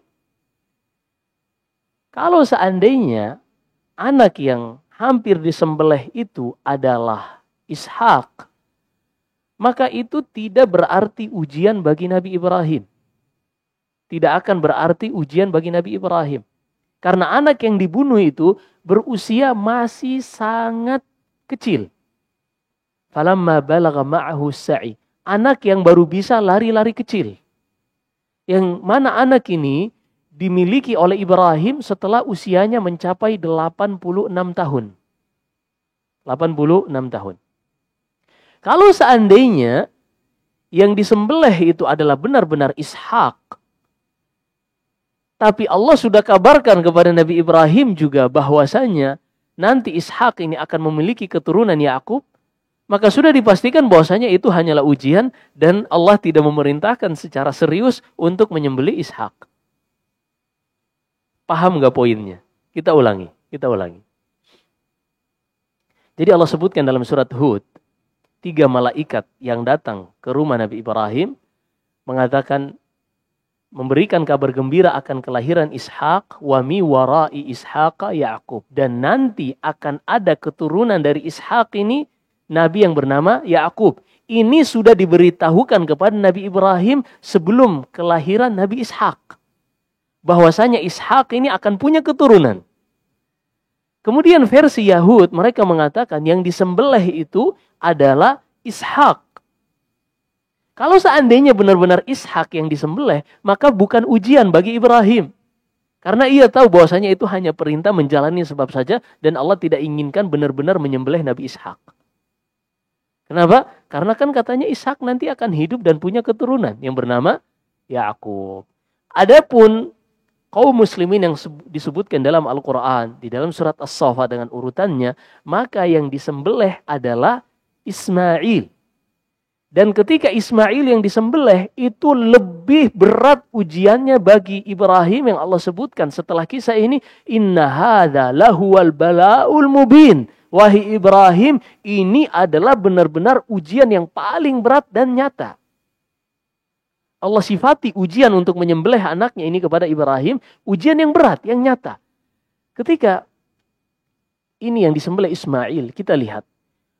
Ibrahim ini sampai usia 85 tahun, tidak punya anak. Dan istrinya Sarah mandul.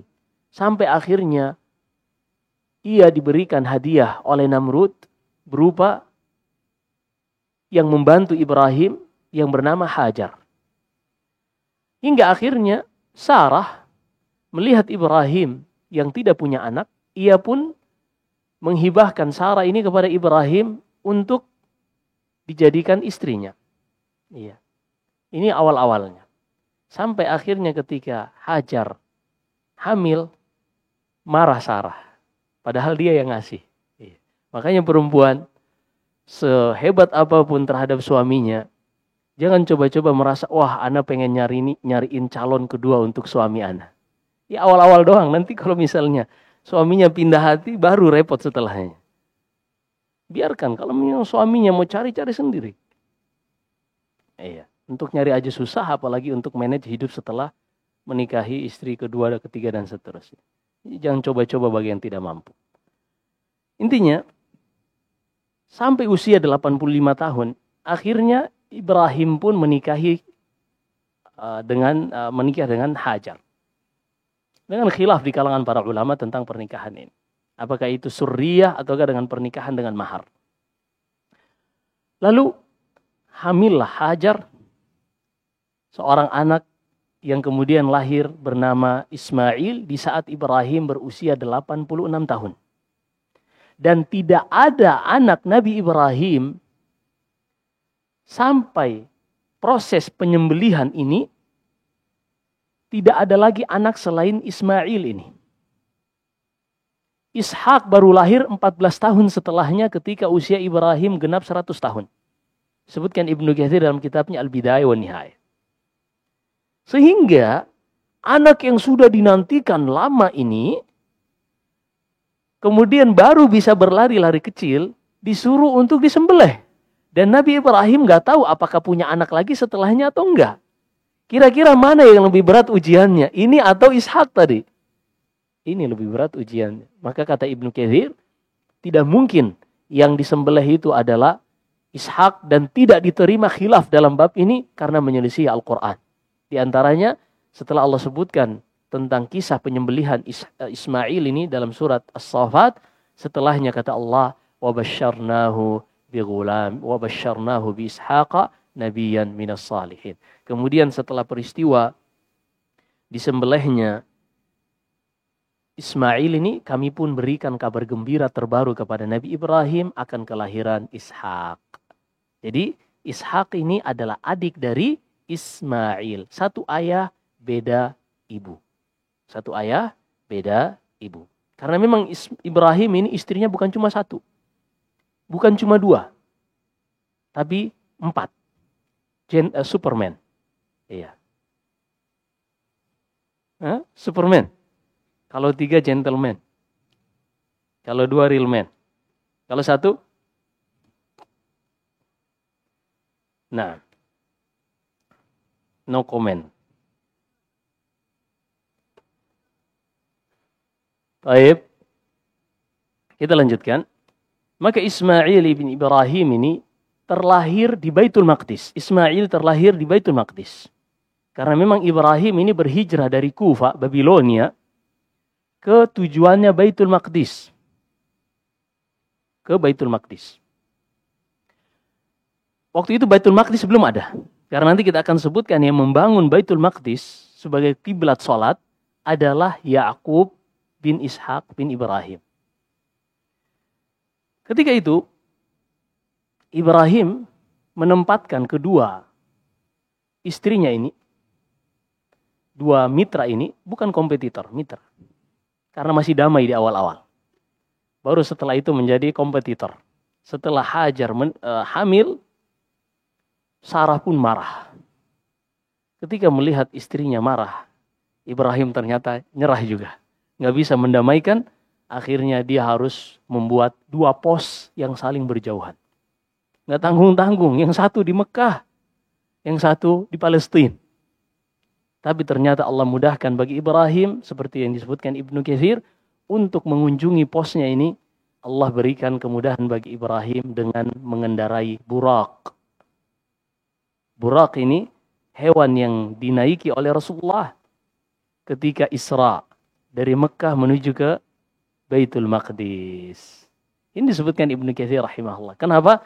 Karena kalau seandainya Nabi Ibrahim melakukan perjalanan dengan pada zaman itu, ada beberapa kisah yang mungkin berat sangat berat untuk dilakukan oleh Ibrahim alaihissalam. Fasyahid, apapun itu, intinya Nabi Ibrahim harus memisahkan 2 istrinya ini, yang satu di Mekah, Hajar bersama anaknya Ismail, yang kemudian membangun peradaban manusia hingga saat ini. Kemudian Ishak, Sarah yang kemudian akan 14 tahun setelahnya dikaruniai anak berupa Ishak, yang akan menempati Baitul Maqdis Dan itulah yang akan menjadi cikal bakal Bani Israel yang akan kita sebutkan nanti. Memang Allah Subhanahu wa taala jadikan Palestina ini negeri yang berkah bagi Ibrahim dan pengikutnya. Nah, baik.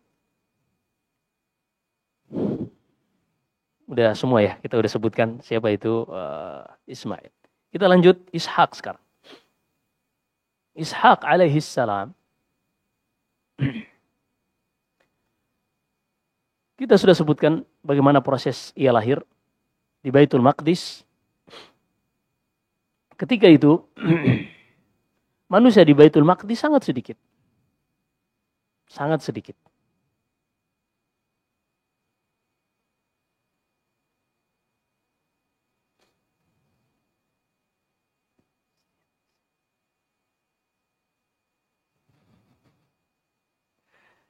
Baik.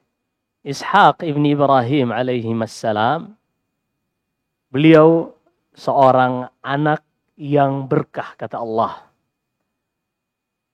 Wa basyarnahu bi Ishaqa nabiyyan minas salihin. Kemudian kami berikan kabar gembira kepada Ibrahim, seorang anak yang bernama Ishak, nabi yang saleh. Nabi yang saleh. Selain Ismail dan Ishak, Ibrahim punya anak-anak yang lain. Dari dua istrinya yang lain. Hanya saja tidak disebutkan secara detail para ulama sirah, ulama sejarah tentang apakah anak-anak Ibrahim yang lain punya keturunan yang terus berkesinambungan. Ini agak susah melacaknya. Sepertinya tidak. Kemudian Ishak ini alaihi salam, ia pun memiliki dua anak yang bernama Al-Is dan Ya'qub. Kita sebutkan proses kelahiran dari dua anak ini. Kenapa dinamakan Ya'qub? Jadi Ishak ini punya seorang istri yang sangat berbakti kepada suaminya, Ishak. Ketika hamil, sang istri ini memasuki proses persalinan. Ternyata anak yang ia kandung ini anak kembar. Anak kembar. Ketika lahir, yang pertama lahir adalah Al-Is. Al-Is ini lahir ketika kepalanya duluan keluar, yang terakhir adalah kaki. Kebanyakan bayi-bayi lahir, kalau tidak sungsang adalah kepala duluan.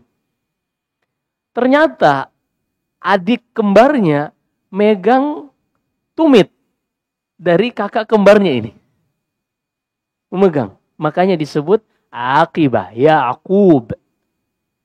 Dia yang terlahir setelahnya dengan memegang tumit dari kakak kembarnya. Akhirnya ternyata yang satu lahir, yang kedua ikut lahir. Itulah Al-Is dan adiknya Ya'qub yang juga dikenal dengan julukan Israel. Jadi Nabi Ya'qub ini namanya Ya'qub dan dalam bahasa Ibrani dikenal dengan Israel. Sebagaimana Ilyas, nama dalam bahasa Ibrani Ilyasin. Dua-duanya Allah sebutkan dalam Al-Quran. Idris, kata Ibnu Mas'ud, nama lainnya adalah Idrasin. Ini demikian dahulu nama-nama mereka. Al-Is dan Ya'qub tumbuh besar. Hingga akhirnya Ishak, ayah mereka, mengalami kebutaan. Ishak di penghujung usianya mengalami kebutaan. Ketika mengalami kebutaan, dan ada satu hal yang cukup lucu disebutkan Ibnu Katsir. Al-Is ini karena dia anak yang lebih kakak, ini adalah andalan sang ayah. Ya'qub anak bontot, berarti andalan sang ibu. Itu di mana-mana kayak gitu tuh. Makanya kalau anak satu-satunya, maka dialah yang mengambil hati ayahnya dan hati ibunya. Tapi kalau biasanya anaknya lebih dari satu, yang paling kakak ini adalah andalan ayahnya, Karena dengan lahirnya anak ini, alhamdulillah, lepas. Paham maksudnya? Tekanan sosial masyarakat. Sejak zaman dahulu, ketika seorang laki-laki tidak memiliki anak, ini disebut abtar. Dan inilah sebab turunnya ayat Al-Quran, Inna a'tainakal kautsar, fasalli li rabbika wanhar, inna syani'aka huwal abtar. Al-abtar ay alladzi la ibnalah. Al-abtar seorang yang tidak punya anak laki-laki. Karena nasabnya terputus. Maka biasanya anak laki-laki pertama ini adalah andalan sang ayah. Dan anak yang paling bontot, yang paling terakhir, itulah andalan sang ibu. Dan ini yang terjadi pada Yakub dan istrinya. Yakub ini paling sayang kepada Al-Is. Tapi ibunya lebih sayang kepada Yakub. Suatu saat, di saat Ishak ini buta,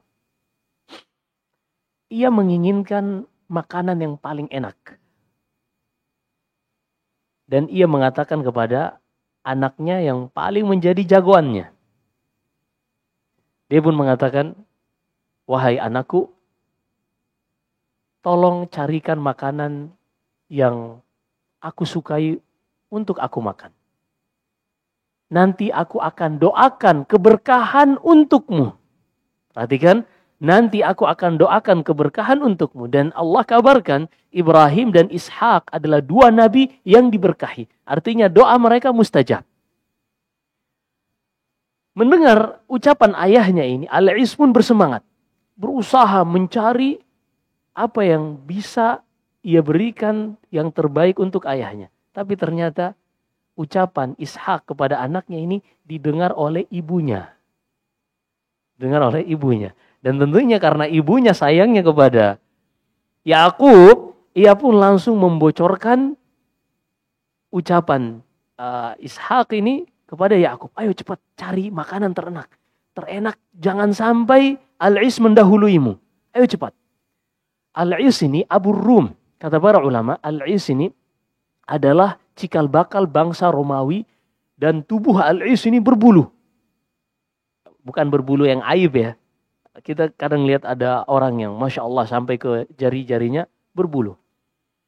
Dan dia putih, kulitnya halus. Sementara Yakub tidak seperti itu. Dan Ishak sekarang dalam keadaan buta. Maka Yakub pun bersegera dibantu oleh ibunya. Ini karena ada orang dalam, dibantu oleh ibunya. Langsung mendatangkan makanan yang paling enak. Dihidangkanlah, disembelih seekor domba. Domba ini kulitnya, beberapa kulitnya ditempelkan di badan Yakub. Tempelkan di badan Yakub. Lalu makanannya dibawakan. Al-Is sedang mencari makanan. Karena Yakub bisa lebih cepat. Walaupun belum saatnya. Karena ada orang dalam. Ada ibunya yang bantu. Akhirnya ia pun datang membawa makanan ini. Sesampainya di depan Ishak. Ishak tidak bisa melihat. Sehingga hanya meraba. Ini aromanya kayak aroma Yakub. Tapi kok kulitnya kayak kulit Al-Is. Berbulu. Ternyata itu bulu kambing. Berbulu. Apakah engkau bawakan makanan yang aku minta? Dia pun mengatakan, iya. Oh, ini suara-suara Yakub. Tapi kok kulitnya kayak kulit Al-Is. Akhirnya karena dia juga mikir, ini anak sendiri juga. Akhirnya ia pun makan dan mendoakan keberkahan bagi Yakub. Itulah kenapa anak-anak Yakub menjadi anak-anak yang terus terjaga sampai saat ini. Terus mereka itulah yang disebut dengan Bani Israel. Kita akan ceritakan nanti. Kita pindah kisahnya ke Nabi Yakub. Ya siapkan nanti sampai asar juga kita sikat aja gas.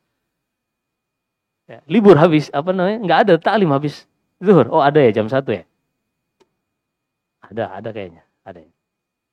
Pusing juga panitia. Ustadz kita udah lapar Ustadz.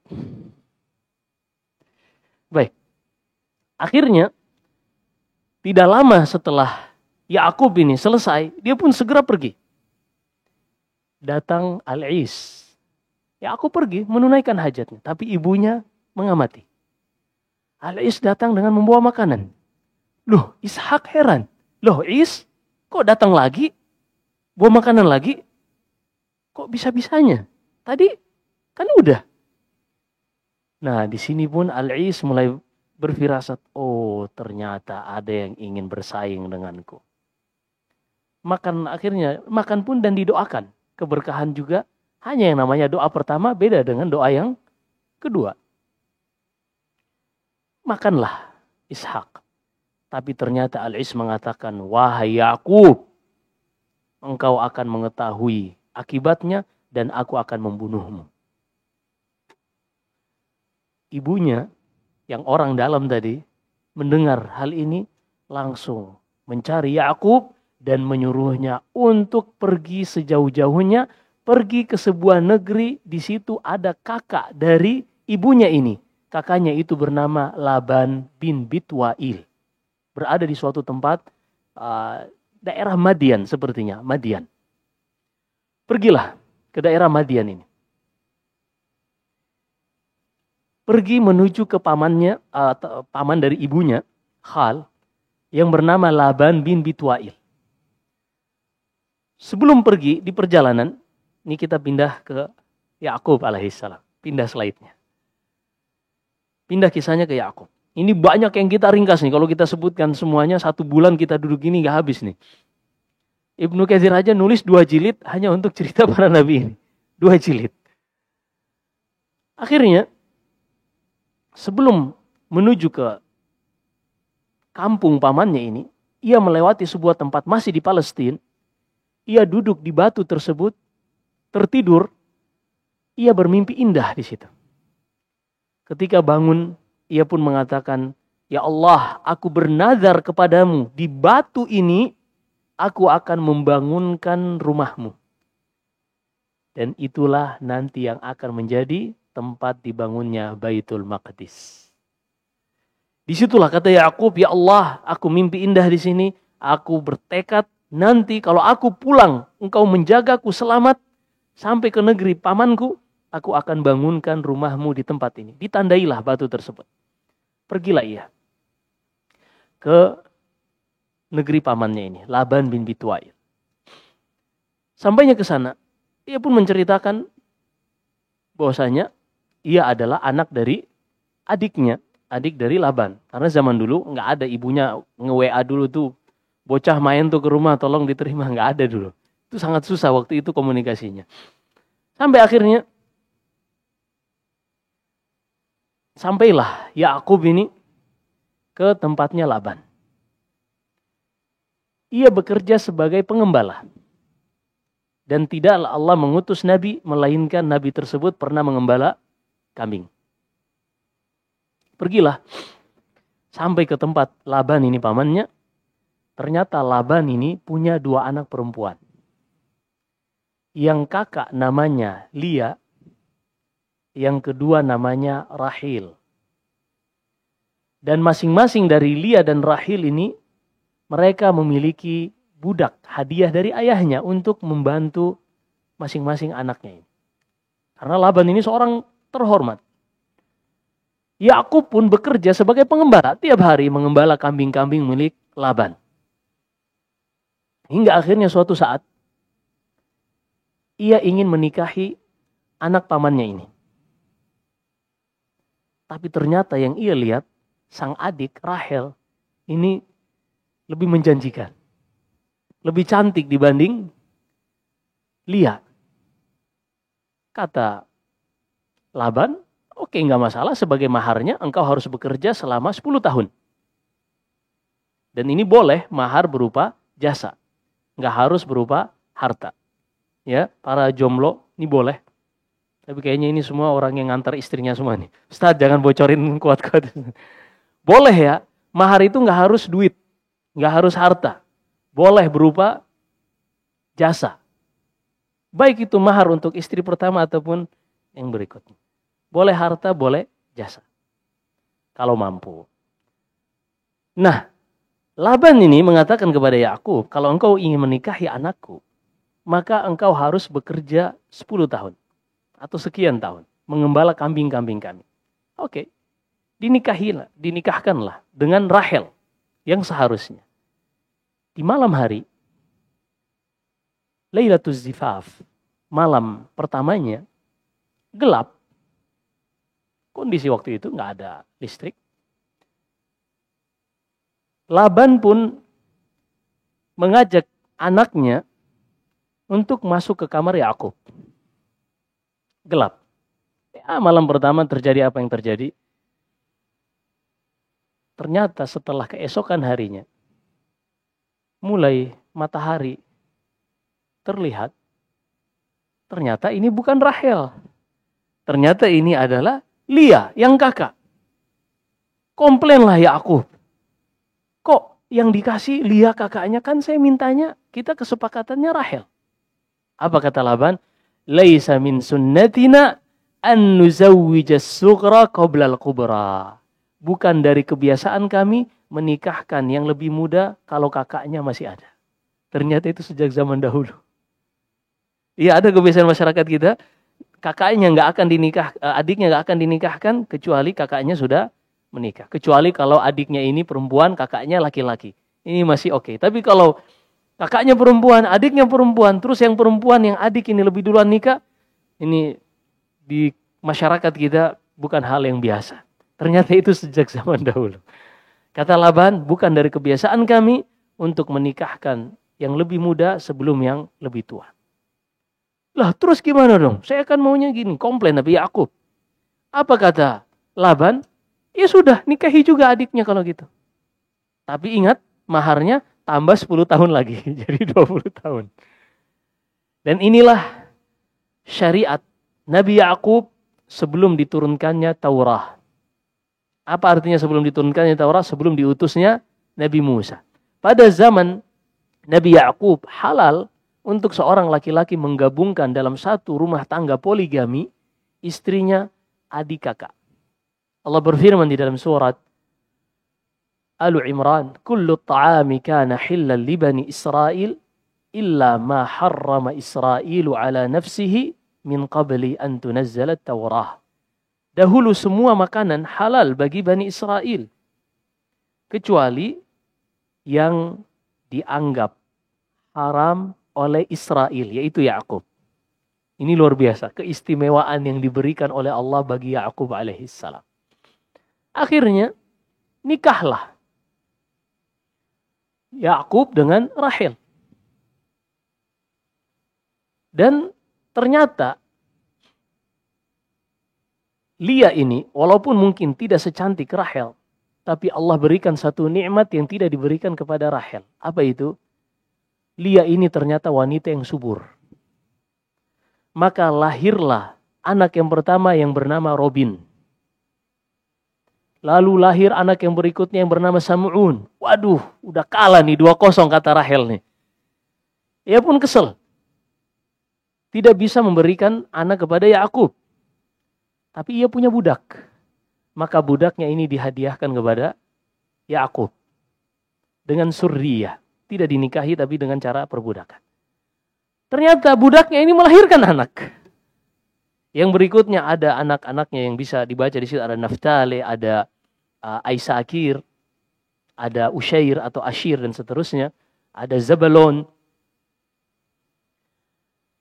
Ketika Lia melihat Rahel menghadiahkan budaknya untuk Yakub, dia juga nggak mau mengalah. Dia juga menghadiahkan budaknya dia untuk Yakub. Akhirnya dia mendapatkan 4 Superman. Selanjutnya, Rahel melihat semua wanita-wanita yang ada di rumah tangga Yakub ini sudah punya anak. Ia pun ketika itu benar-benar mengangkat tangannya berdoa kepada Allah dengan doa yang paling ikhlas. Karena semua sebab-sebab duniawi sudah dijalani tapi tidak bermanfaat. Yang tersisa hanyalah sebab langsung kepada Allah subhanahu wa ta'ala. Kata Ibnu Katsir rahimahullah, ia pun berdoa dengan setulus-tulusnya. Dan akhirnya Allah pun memberikan anugerah, Rahel pun hamil. Sangat senang. Dan Rahel ini ingat wanita yang sangat cantik. Ternyata anaknya setelah sekian bulan lahir diberi nama Yusuf. Inilah kenapa Nabi Yusuf sangat tampan.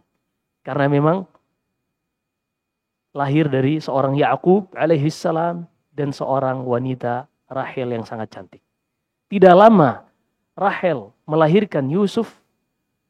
Berapa tahun berikutnya ia pun hamil kembali dan melahirkan Bunyamin. Kalau kita paham ini, kita akan paham alur cerita dalam surat Yusuf. Nanti kita ceritakan sedikit insya Allah. Masih lama zuhur. Ini semangat nih kalau cerita nih. Ustaz, bisa nggak sambil senderan Ustaz? Baik. Hingga akhirnya Nabi Yakub memiliki 12 anak. Semuanya laki-laki. Ibnu Katsir menyinggung, sebagian ahli sejarah menyebutkan ada satu tambahan lagi sebenarnya anak perempuan yang bernama Dina. Tapi ahli sejarah yang lain menyebutkan sepertinya anaknya cuma laki-laki. Atau mungkin Dina ini lahir kemudian tidak lama meninggal. Perempuan. Akhirnya setelah 10 tahun bekerja, ia mendapatkan banyak harta berupa hewan-hewan ternak, juga pulang dengan 4 istri dan 12 anak. Sebagian menyebutkan Rahel ini melahirkan Bunyamin di perjalanan ketika telah selesai 20 tahun dan Nabi Yakub bersama keluarganya ini hendak kembali ke Baitul Maqdis. Di perjalanan Rahel melahirkan Bunyamin dan ia pun meninggal di perjalanan. Jadi Rahel ini ibu dari Nabi Yusuf tidak sempat menjumpai Nabi Yusuf menjadi Menteri Ketahanan Pangan di Mesir. Baik. Ketika ia hendak kembali ke Baitul Maqdis, ia pun harus membuat strategi bagaimana agar kakaknya Al-Is tidak marah dan tidak dendam kepadanya. Akhirnya, ia pun sebelum sampai, ia mengutus seseorang untuk mengabarkan kepada Al-Is bahwasanya budakmu, ia menganggap dirinya budak bagi Al-Is, dan juga anak-anaknya datang untuk berkhidmat kepadamu wahai Al-Is. Ya, seorang yang ingin datang minta maaf. Ini semua punyamu, harta-harta ini punyamu wahai Al-Is. Akhirnya datanglah Al-Is. Ketika Nabi Yakub hendak menjumpai Al-Is, ia pun bersujud. Dan ini sujud penghormatan, bukan sujud ibadah. Bukan sujud pengagungan. Dan ini boleh pada syariat umat sebelum kita. Sebagaimana malaikat diperintahkan bersujud kepada Nabi Adam, itu adalah sujud penghormatan, bukan sujud peribadahan. Sehingga tidak ada syubhat yang bisa menjadikan hal ini sebagai landasan ketika ada orang yang mengatakan iblis itu tauhidnya lebih mantap daripada malaikat. Kenapa? Karena iblis disuruh beribadah, bersujud kepada Nabi Adam, dia nggak mau. Malaikat malah mau. Jawabannya ente kurang piknik. Iya. Karena sujud itu ada 2. Ada sujud tahiyyah, yang kedua sujud ibadah. Ada sujud yang sifatnya penghormatan. Ini boleh pada syariat-syariat umat terdahulu. Dan ada sujud peribadahan, ini hanya boleh diserahkan kepada Allah Subhanahu wa taala. Makanya ketika Mu'adz bin Jabal pulang dari berdakwah di Yaman ketika itu dihuni orang-orang ahlul kitab. Ketika ia pulang, ia menyaksikan dahulu di Yaman orang-orang Nasara bersujud kepada pendeta-pendeta mereka dan kepada raja-raja mereka. Lah, mereka ini kan cuma pendeta. Ini Rasulullah. Maka lebih pantas lagi untuk aku bersujud kepadanya. Ia pun datang pulang dari Yaman langsung bersujud kepada Rasulullah. Lalu Rasulullah pun memarahinya. Ma'adha ya Mu'adz. Lau kuntu amiran ahadan an yasjuda li ahad la amartul mar'ata an tasjuda li zawjiha li'idhami haqqihi 'alaiha. Kalau seandainya boleh aku memerintahkan seorang bersujud kepada manusia, niscaya aku sudah perintahkan seorang istri bersujud kepada suaminya. Tapi sujud tahiyyah ini, penghormatan ini sudah terhapus di dalam syariat Muhammad sallallahu alaihi wasallam. Yang ada hanyalah sujud ibadah, tidak boleh diserahkan kecuali kepada Allah Subhanahu wa ta'ala. Dipahami ya? Akhirnya datanglah Al-Is juga Yakub bersujud kepada Al-Is yang nanti juga kita akan dengar ketika Nabi Yusuf menjadi menteri di Mesir, kemudian Yakub bersama istrinya dan juga anak-anaknya datang yang jumlahnya 11 orang. Mereka semua kata Allah fakharru lahu sujada. Mereka bersujud kepada Nabi Yakub. Mereka bersujud kepada Nabi Yusuf. Dan ini Allah menyebutkan persetujuan. Apakah Allah menyetujui kekufuran? Wala yardha li ibadihil kufur. Kata Allah dalam surat Az-Zumar, Allah tidak pernah ridha kekufuran dilakukan oleh hambanya. Maka di sini butuhnya seorang piknik. Iya, jangan karena cuma berada dalam kampusnya, katanya kampusnya kampus intelektual, kampus tanpa Tuhan, ternyata masih kurang piknik juga. Assalamualaikum warahmatullahi wabarakatuh. Baik.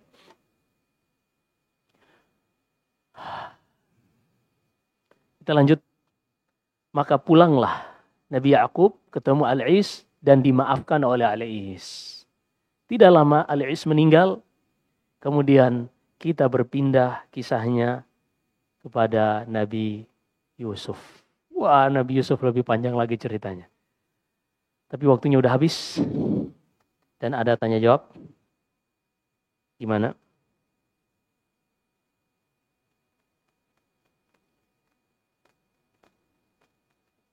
Kita lanjut atau tanya jawab? Tanya jawab aja ya.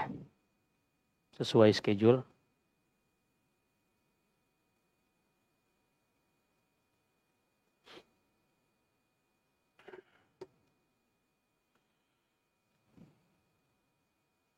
Ustadz izin bertanya, apakah zakat mal boleh diberikan ke kakak sepupu yang janda dan miskin?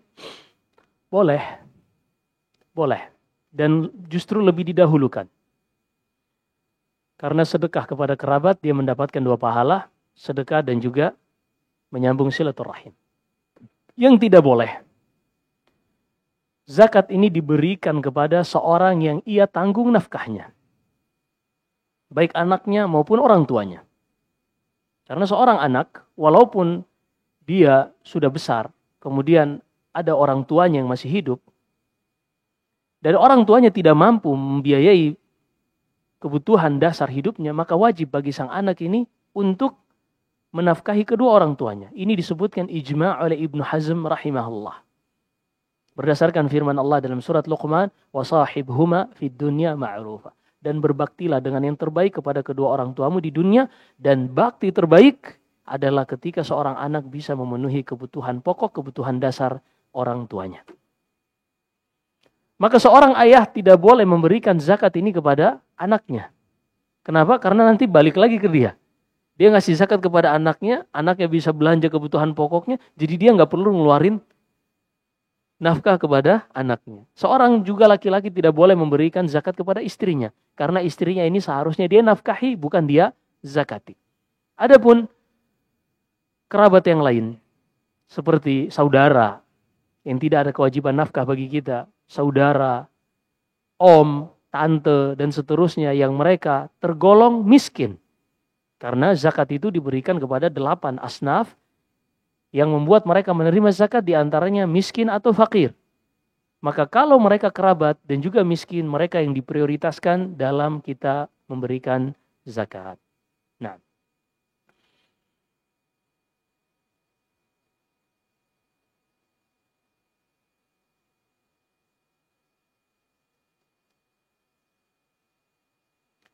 Assalamualaikum warahmatullahi wabarakatuh. Afwan Ustaz, izin bertanya. Bagaimana hukumnya menggunakan baju bergambar makhluk hidup untuk anak bayi? Karena dapat hadiah dari kerabat. Kalau tidak boleh sebaiknya diapakan Ustaz? Jadikan keset. Para ulama ditanya Lajnah Daimah, lembaga fatwa resmi di Arab Saudi, ketika ditanya tentang pakaian yang di situ ada gambar makhluk hidup, apakah hukumnya boleh? Tidak boleh. Gambar makhluk hidup ini hanya boleh kalau memang tidak bisa dihindari, hanya boleh ditempatkan pada tempat-tempat yang tidak terhormat. Dijadikan keset, dijadikan sandal misalnya, sandal yang diinjak,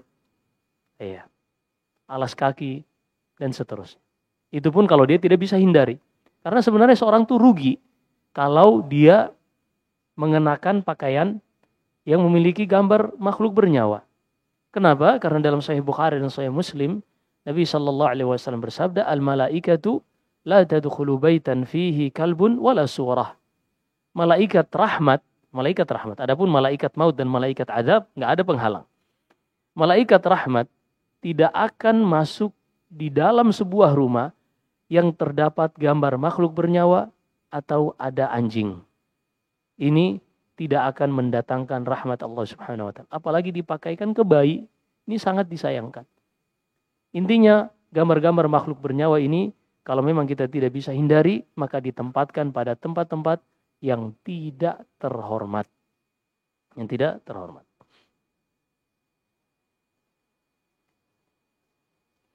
Untuk membaca surah Al-Baqarah, untuk mengusir jin, apa harus dibaca dalam satu waktu? Apakah boleh dicicil dalam beberapa hari? Boleh-boleh saja. Seorang melakukan ibadah semampunya.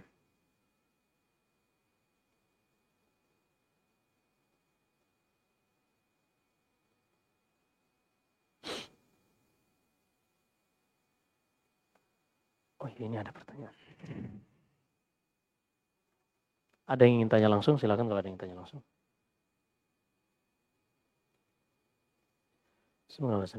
Seorang ibu mempunyai kedudukan yang tinggi. Bagaimana apabila fulana lebih menghormati bapaknya dibanding ibunya dikarenakan akhlak dan sikap ibu yang tidak baik terhadap fulana, sering menjelek-jelekan fulana?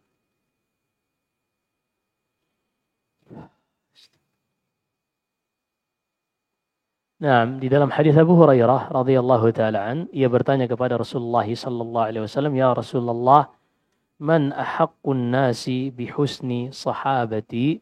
Wahai Rasulullah, siapakah orang yang paling prioritas di dalam aku berbakti dan berbuat baik kepadanya? Kata Rasulullah, ummuk. Qala thumma ummuk, qala thumma ummuk. Ibumu, baru setelahnya ayahmu. Maka di sini jelas bahwasanya yang diprioritaskan di dalam kita berbakti adalah kepada ibu. Hanya saja tentunya hal-hal seperti ini dilihat dengan situasi dan kondisi. Artinya ketika ayah lagi butuh darurat dan ibu, misalnya ibunya nyuruh sesuatu yang tidak darurat, tapi ayahnya menyuruh yang darurat, tentunya lebih didahulukan ayah karena ada kondisi lain. Dan ketika seorang melihat ayahnya akhlaknya lebih baik, atau mungkin lebih lembut tutur katanya, ibunya beda karena mungkin beda asal, yang satu dari timur, yang satu dari barat misalnya, karena ada perbedaan akhlak yang dibangun dikarenakan hidup di tengah-tengah masyarakat, maka tidak seyogianya seorang dalam secara umum, secara standar, ketika ayah dan ibunya mana yang ia dahulukan, maka dia memilih mendahulukan ibunya sebagaimana nas dari hadis Nabi Shallallahu Alaihi Wasallam. Kecuali seperti yang kita sebutkan tadi, ada kondisi-kondisi yang memang mengharuskan ia mendahulukan ayahnya dibanding ibunya. Baik, demikian Allah a'lam. Gak ada yang nanya? Kita tutup kalau gak ada yang nanya, siap-siap zuhur sebentar lagi.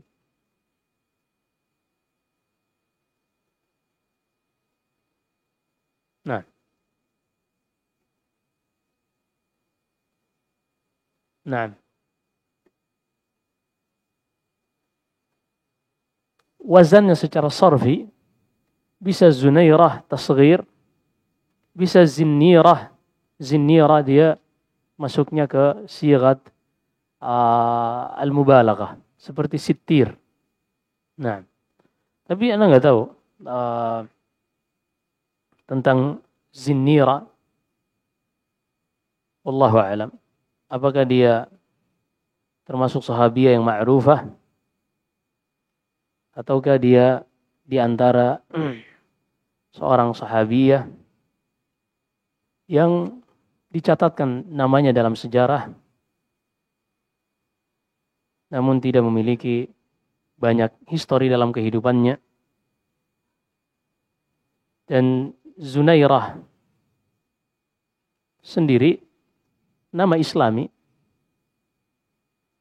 nama islami, nama seorang sahabiyah, dan banyak sahabiyah bahkan sahabat yang kita tidak pernah dengarkan kisahnya, tapi memiliki peran di dalam Islam. Seperti misalnya As'ad ibn Zurarah. Ini banyak sahabat-sahabat yang kita tidak kenal. Dan insya Allah kita akan bahas satu-satu sahabiyah biidnillah. Tentang Zinnirah, Ar-Rumiyah. Ar-Rumiyah. Sepertinya Zinnirah ini dari sebagaimana Suhaib ibn Sinan Ar-Rumi, seorang yang yasta'rib, asalnya dari Romawi, kemudian menjadi hidup di tengah-tengah bangsa Arab. Suhaib ibn Sinan Ar-Rumi. Di antara orang-orang yang awal masuk Islam. Demikian pula Zinnirah, Zunairah, Ar-Rumiyah. Demikian wallahu a'lam. Anda nggak tahu lebih banyak tentang Zunairah atau Zinnirah. Baik, kita cukupkan sampai di sini. Wallahu a'lam. Kita lanjutkan pada pertemuan berikutnya insyaallah tentang Nabi Yusuf alaihi salam, kemudian nabi-nabi dari kalangan Bani Israel. Kita akan tuntaskan insyaallah taala hingga akhirnya kita tutup dengan Nabi kita Muhammad sallallahu alaihi wasallam. Sallallahu alaihi wasallam baraka ala nabiyina Muhammad. Subhanakallahumma bihamdik asyhadu an la ilaha illa anta astaghfiruka wa atubu ilaik. Assalamualaikum warahmatullahi wabarakatuh.